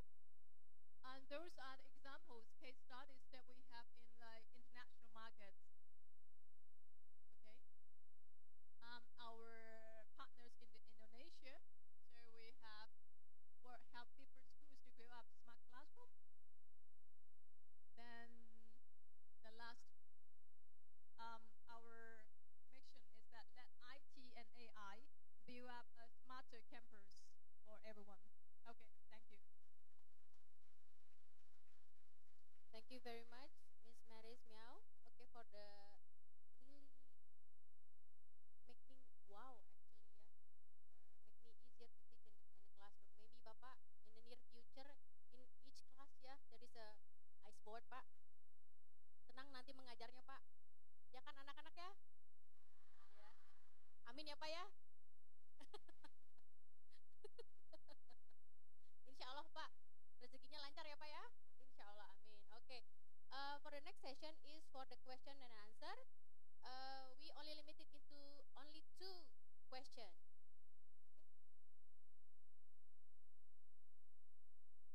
The video playing how the portable recording is working.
the next one is a question and answer session. I only limited in only two questions from the student and from the lecturer. Please raise your hand. Student and lecturer? Okay, sir, please.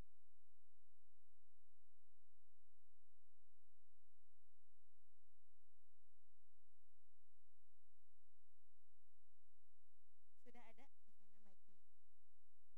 Yang bertanya. Oh, and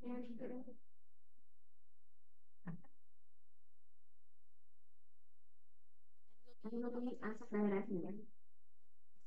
My name is Sony from the engineering diploma program in Pixel. I want to ask a question for to Mac. So this is your first time down here, and you have your distributor in Jakarta. After you visit here, maybe you have you will make long-term relationship with us, so we can send our students from computer engineering to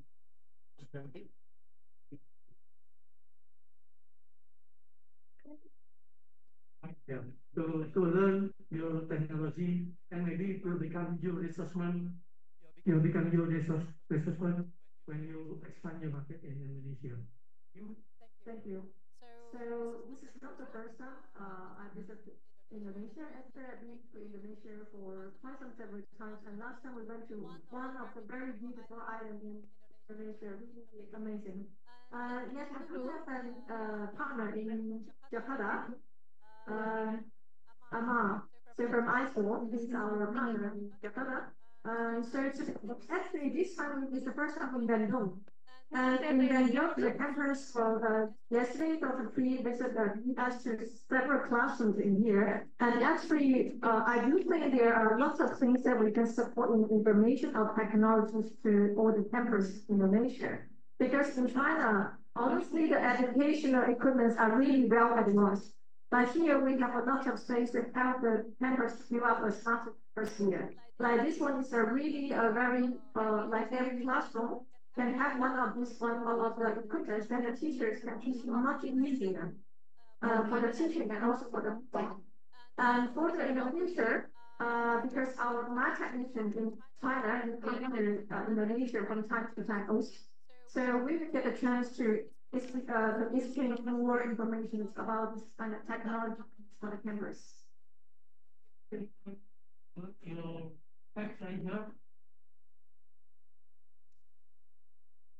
Will you expand your factory investment in Indonesia or just marketing? No, we have our factory in Anhui province. It's 200,000 square meters of industry zone. It's really full of the automation equipment like the robot arms. AutoFlex is all of the automation production line. And here we have our partner here, and they have the TKDN, we call it like made in India. So they already have this kind of the qualified to help us to work together to help the Indonesian market to grow the smart campus. So yes, I expect you will accept our students in just your time to learn. You want to come to China? Yeah. not only me, many people here. I'm really happy that you love China. So actually, Dr. Pri, we have like a point of view. Then maybe in the coming future, you have some outstanding students can come to our factory or the office to experience some of the knowledge of the technology things.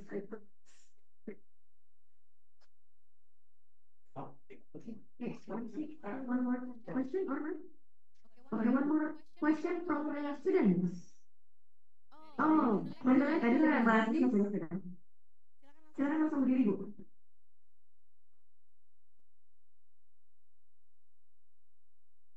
Ya, pernah dikirim ya? Kira, and I want to ask you. The new normal,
oleh Bapak Associate Profesor Dr. Haka Prihartono AH.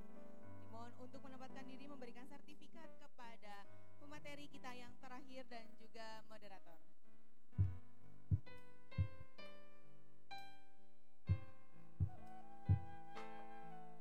Baiklah, pemateri kita yang terakhir ini ada Dr. Ronald Herrera dan juga ada Ibu Meris Miao. Dan tidak lupa ditemani oleh moderator kita pada sesi terakhir hari ini, Ibu Nene Yuniarti, SSMH.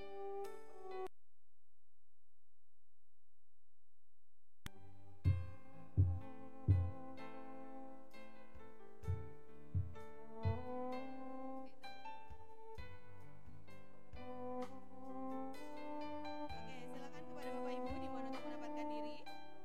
Lihat kamera semuanya. Thumbs up please.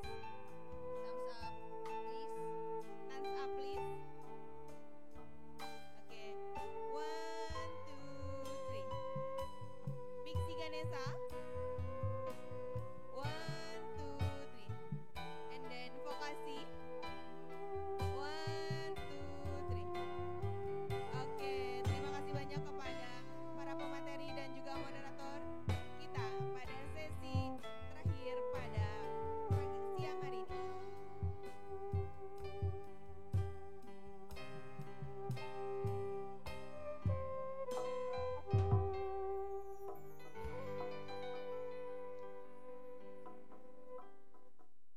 Baiklah, selanjutnya pengumuman paper terbaik. Sebagai penghormatan kami undang kepada yang terhormat Bapak Profesor Dr. Insinyur Haji Hapsi Ali, MM, CMA, MPM, MBA dimohon untuk menempatkan diri pengumuman paper terbaik di tempat yang telah kami sediakan.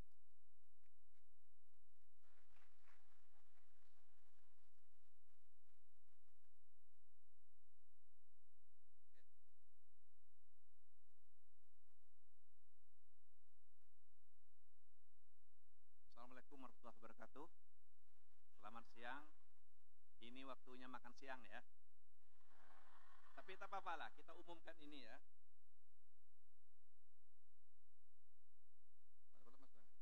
Oke. Good afternoon, ladies and gentlemen, and everyone. We will announce the best paper 3 scope, ya. Economy and Hadirin mohon tetap business, tenang. and Kita then dengarkan bersama. ICT scope and health scope. Every best paper pre-published at Dynasty Publisher, Index Cita 3, 4, and 5. Okay?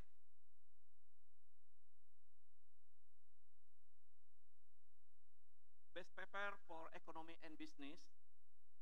Yang pertama adalah Systemic Lecturer Review Project Management in the UFAC Era and Digital Transformation and Information System. Okay. Best paper 1. Author Dr. Arman Maulana and Dr. Siti Rosmayanti. To receive the certificate presented by author 3, please Dr. Siti Rosmayanti come upstairs. Best paper 2, Digital Customer Relationship Management in Improving Service Quality Through E-commerce System. Author Kasino Martowinangun, Johni, and Yusuf Nurdin. Okay, please come to upstairs. Kasino Martowinangun. Thank you, Pak. Best paper 3, the effect of toll road construction on the daily income at the PT Jasa Marga Persero TBK. Author Saad Nur, Deti Yulianti, and Nana Siana. Please, Saad Nur to receive. And ICT scope. Best paper pertama adalah utilization of QR code in monitoring and increasing the effectiveness of Coca-Cola cocoa farming, result in Sajau Village, Bulungan, Regency. Author Agnes Natalia Susanti and Rini Suwartika Susuma Armasati. Okay. Pre-published Sinta 3. Okay, in the Dynasty Publisher. Best paper 2, Development of the Smart Air Pollution Detection System utilizing MQ2 sensor and model MCU with the Telegram integration. Author Agus Salim, Lukmanul Hakim Almanik, Wanda Chairunisa. Please, Agus Salim. Boleh beri tepuk Best tangan paper dong. 3, Design or Anti-Shock Management Information System based on web using Laravel 8. Author Dona Ayu Lydia, Rini Tisnawati. Please, Rini Tisnawati.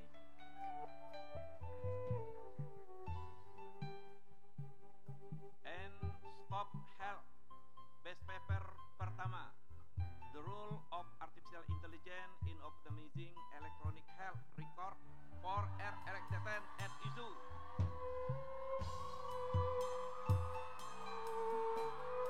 Author Yuda Sahidin and Ade Irma Suryani. Best paper 2, factor inhibiting the implementation of electronic medical record in the inpatient department of hospital in Bandung. Author Ade Irma Suryani and Puput Apriyani. Please. Best paper 3, review article transforming and physical drug delivery, a modified form of etosomes and transforming. Author Dr. Apoteker Meliti Rosmiati, Dewi Wulanteri, dan Aridang. Oke, terima kasih. Thank you for your attention. Oke, terima kasih banyak kepada Prof. Hamzi atas pengumuman kepada penerima best paper terbaik kali ini. Sebagai penghormatan, kami silakan untuk ke depan untuk pemberian sertifikat. Tidak lupa didampingi oleh Direktur Politeknik Piksi Ganesha untuk penyerahan sertifikat dan juga sarpenit untuk penerima the best paper pada acara konferensi internasional. Tidak lupa hadiah kali ini khusus penerima terbaik ke-1, kedua, dan juga ketiga masing-masing akan publish di Dynasty Publisher Sinta 3, 4, dan 5 secara gratis.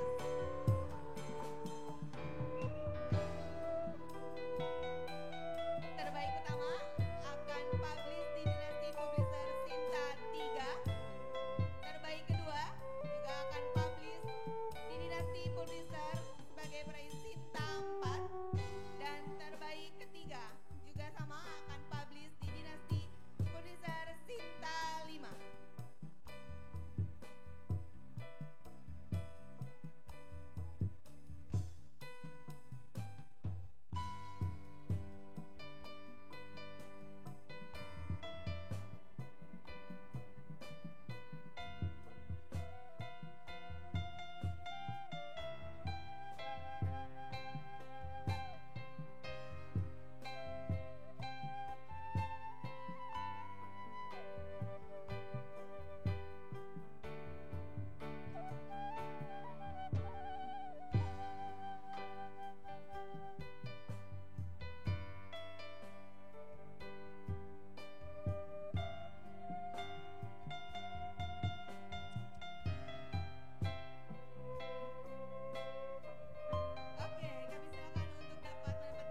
sebutkan namanya.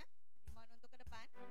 Juara pertama, poster oleh Ibu Is Hernawati, Najwa dan juga Erin. Sebagai penghormatan kami undang kepada Najwa Putri Dewi.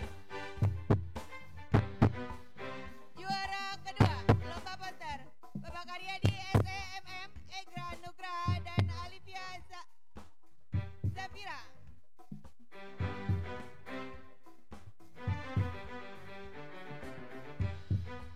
Iya, sebagai penonton kami undang juga kepada Bapak Karyadi, dimohon untuk langsung menempatkan diri. Juara ketiga,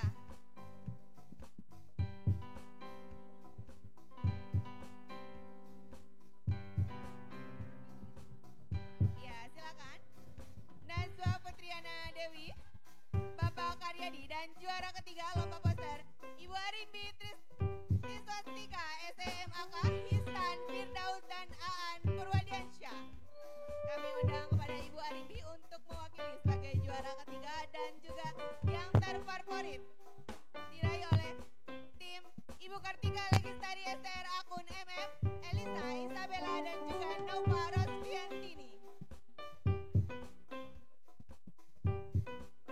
Selanjutnya dari rukun informatika, juara pertama diraih oleh tim Hilmi Sultan Mustafa dan juga Lutfi Hardiansyah. Juara kedua oleh tim Ridwan Nurjaman dan juga Tegar Putra. Dan juara terfavorit diraih oleh tim Ilham Malik Muhammad dan juga Junaidi.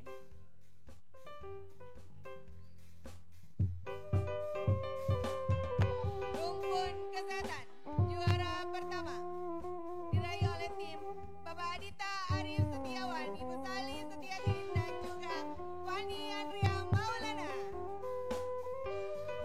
Juara kedua diraih oleh Chandra Saputra. Juara ketiga diraih oleh tim Tata Aulia Rayu, Ibu Yuyun Yuningsi. Boleh perwakilannya saja yang ke depan. Juara harapan 1, Vira Fariha Aliansyah dan juga Adila Salsabila. Juara harapan kedua, tim Fajar Purnama, Ibu Yayang Ayu Nuraini. Harapan ketiga diraih oleh tim Ibu Maranatha STR Cup MKM, Haya Haura Habibah dan juga Nazmi Tori. Dan yang terakhir, juara terfavorit diraih oleh tim Tata Aulia Rayu, Ibu Yuyun Yuningsi.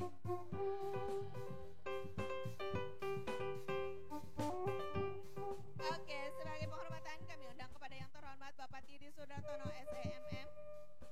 Tidak lupa ditemani oleh Direktur Politeknik Piksi Ganesha, dimohon untuk menempatkan diri memberikan piagam penghargaan untuk peraih Best Poster pada acara kali ini.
dapat menempatkan diri berada di tengah. Silakan ditunjukkan sertifikat terbaik Best Hoster pada acara konferensi internasional. Dan kepada kameramen dimohon untuk langsung menempatkan diri. Oke, serong kanan, serong kiri, lihat kamera semuanya. 1, 2, 3. Jempolnya. 1, 2, 3. Pixie Ganesha. 1, 2, 3. Yang terakhir vokasi silakan. 1, 2, 3. Baiklah, terima kasih banyak kepada seluruh peserta. Kami mohon kepada Bapak Tiris dan Bapak Direktur. Ya, sekali lagi kami mohon kepada yang terhormat Bapak Tiris dan Bapak Direktur dimohon untuk tetap berada di tengah. Izinkan saya untuk mengumumkan pengumuman penerimaan yang terbaik pesertanya secara Zoom.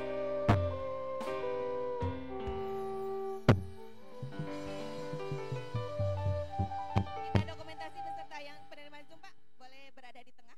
Mohon untuk seremonial.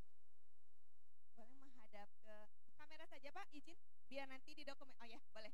Izin yang pertama boleh ditampilkan di layar Zoom. Terbaik pertama diraih oleh Indra Gaudi.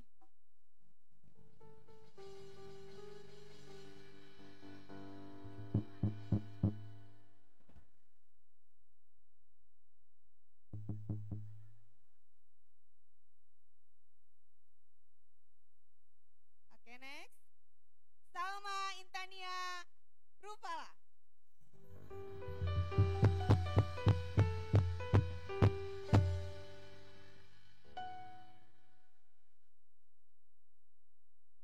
Ya, boleh kita dokumentasi, Bapak Ibu, Bapak izin. Kameramen silakan menempatkan diri, kita dokumentasi. Salma, boleh lihat kamera. Salma, terdengar suara saya? Oke, lihat kamera sebentar ya. Oke, langsung saja jempolnya. Salma, silakan. Jempolnya siap. 1, 2, 3. Pixie Ganesha, Bapak tetap lihat ke depan, tolong. 1, 2, 3. Oke, terima kasih banyak. Dan yang terakhir diraih oleh Fauzia.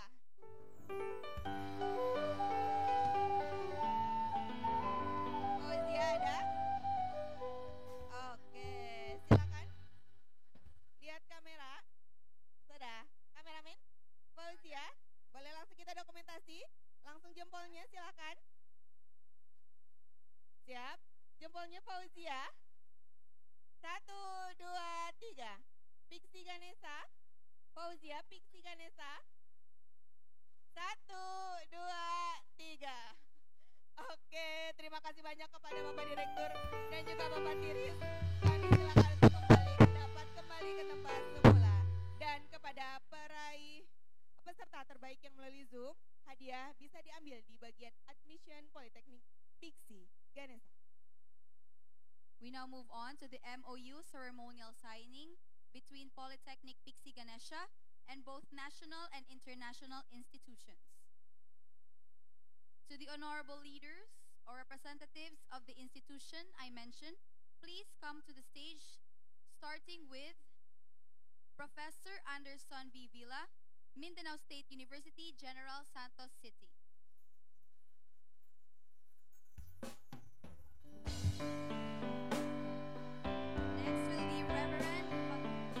Next will be Reverend Father Nathaniel A. Denlauso, St. Vincent's College Incorporated. Okay, next. Dr. Joseph G. Rufilgo.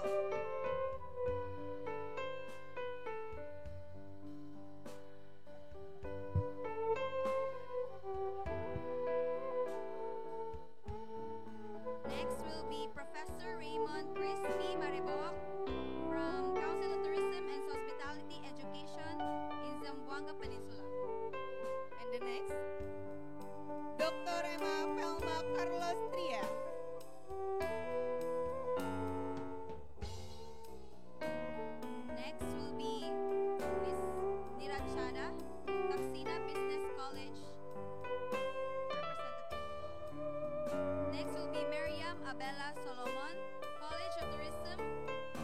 Agricultural and Technological College, Binaloanan Campus. Next will be Miss Mary Miao, Business Unit President, Anhui Wentec Corporation.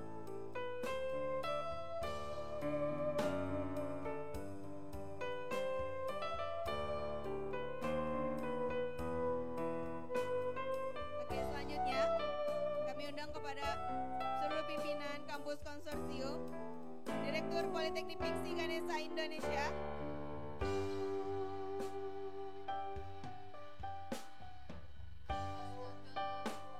selanjutnya STIS Indonesia Purwakarta,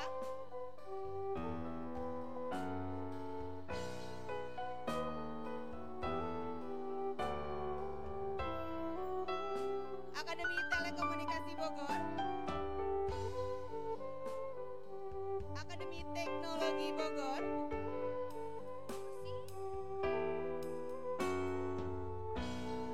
dan yang terakhir dari Akbid Tunda Auni Bogor.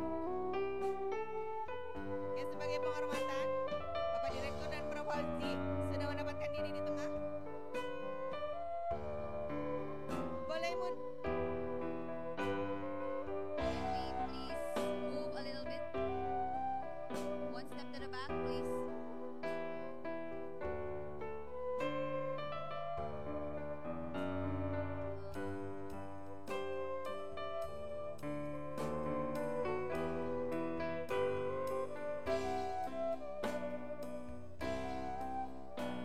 Ada, boleh serong kanan, serong kiri.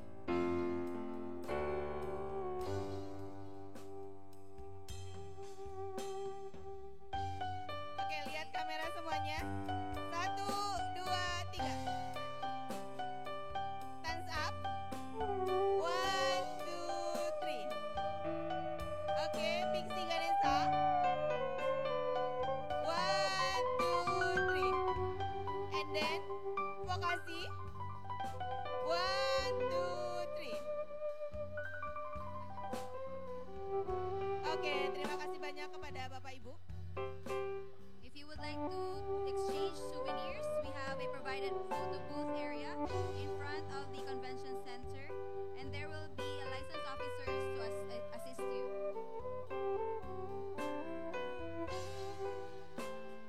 Iya, terima kasih banyak kepada Bapak Ibu. Dan jika Bapak Ibu ingin melakukan pertukaran souvenir dengan perguruan tinggi baik dari luar maupun dalam negeri, kami sudah menyediakan area foto booth di depan PCC dan akan didampingi oleh LO yang akan mendampingi Bapak Ibu.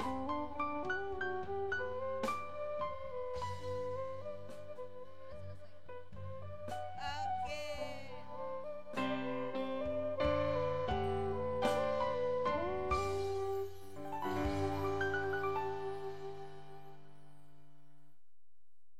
Luar biasa, boleh beri tepuk tangan yang meriah atas keberhasilan kita semua. Before we conclude today's program, may we ask students to please check under your seats because we have our lucky draw. So to those that are lucky, you can follow the details attached. Participants, look under your seats if there is a paper attached. Oke, sebelum kita tutup, silakan kepada Bapak Ibu dan teman-teman semuanya bisa dicek di bawah kursinya masing-masing. Kita ada lucky draw. Bagi yang beruntung, boleh diangkat. Siapa yang dapat? Boleh beli 7?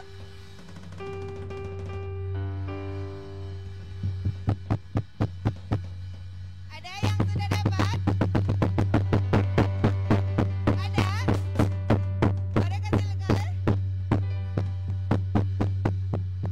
Dan Bapak Ibu yang ada di tribun, silakan di belakang kursinya. Bapak Ibu yang berada di tribun atau teman-teman,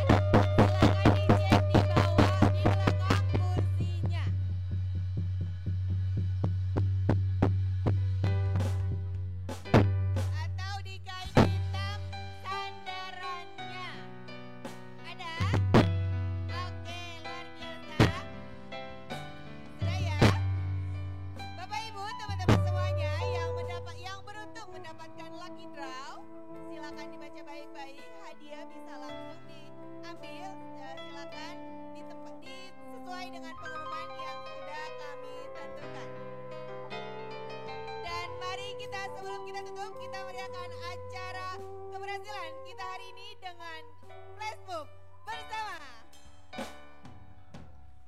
Kami undang kepada yang terhormat Bapak Ibu, Bapak Direktur, beserta seluruh pemateri, moderator, Bapak Ibu dosen dan juga tamu semuanya untuk dapat menikmati acara penutupan kali ini dengan flashmob bersama.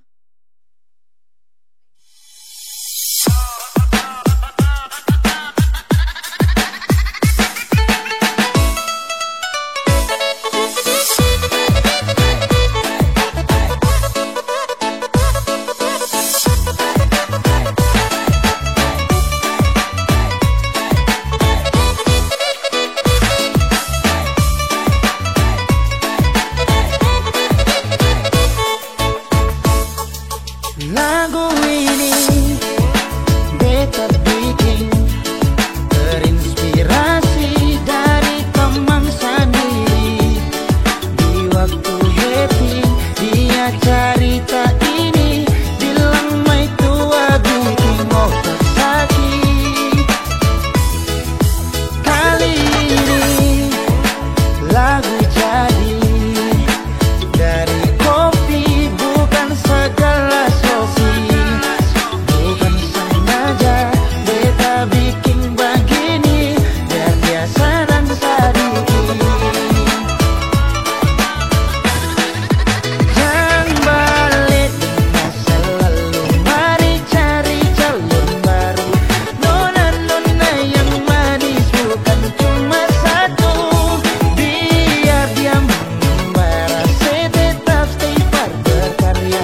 Sukses mantan-mantan menyasar.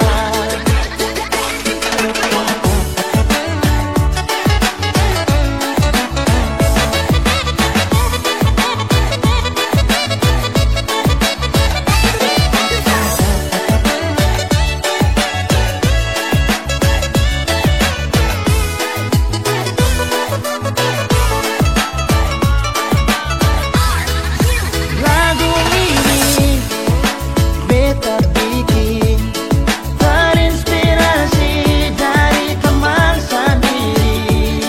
Di waktu happy dia cerita ini, bilang mai tua bikin otak sakit. Kali ini lagu ini dari kopi, bukan segelas kopi. Bukan sengaja beta bikin begini, biar dia senang sedikit. Jangan balik dengan selalu mari cari calon baru. Nona-nona yang manis bukan cuma satu, biar dia mengembara, saya tetap stay far berkarya. Sukses mantan-mantan menyasar. Jangan balik masa lalu, mari cari calon baru. Nona-nona yang manis bukan cuma satu, biar dia mengembara, saya tetap stay far berkarya.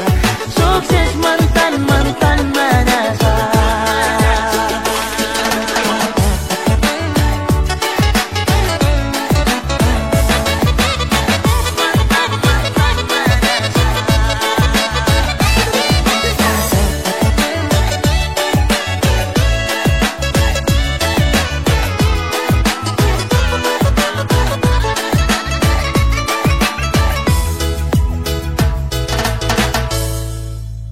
Biar dia mengembara, saya tetap stay far berkarya.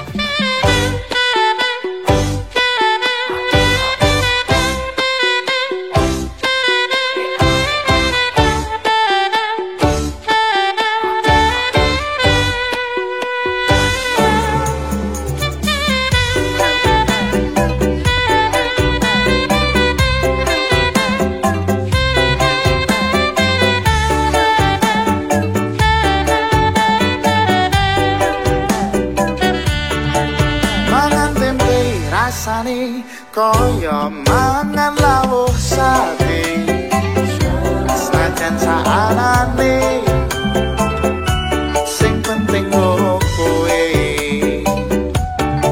ngombe kembang tahu rasane koyo ngombe susu ra usah mecucu tresno karo kowe ra bakal tak madu bungah tenan rasane wong kang lagi kadrung tak perjuangke tekan janur malangkung kowe siji-sijine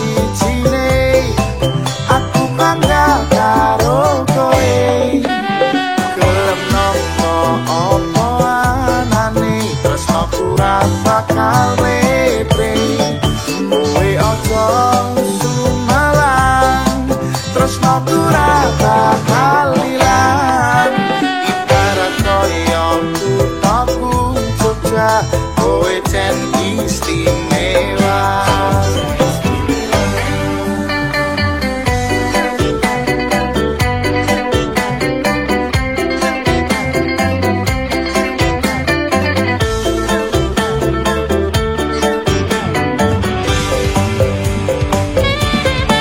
mangan tempe rasane koyo mangan lawuh sate senajan tak anane sing penting ro kowe ngombe kembang tahu rasane koyo ngombe susu ra usah mecucu tresno karo kowe ra bakal tak matu bungah tenan rasane wong kang lagi kandung tak perjuangke tekan janur malangkung kowe siji-sijine aku bangga karo kowe gelem nampa apa anane tresnoku ra bakal mlepe kowe aja sumalang tresnoku ra bakal ilang ibarat koyo kuthaku Jogja kowe jen istimewa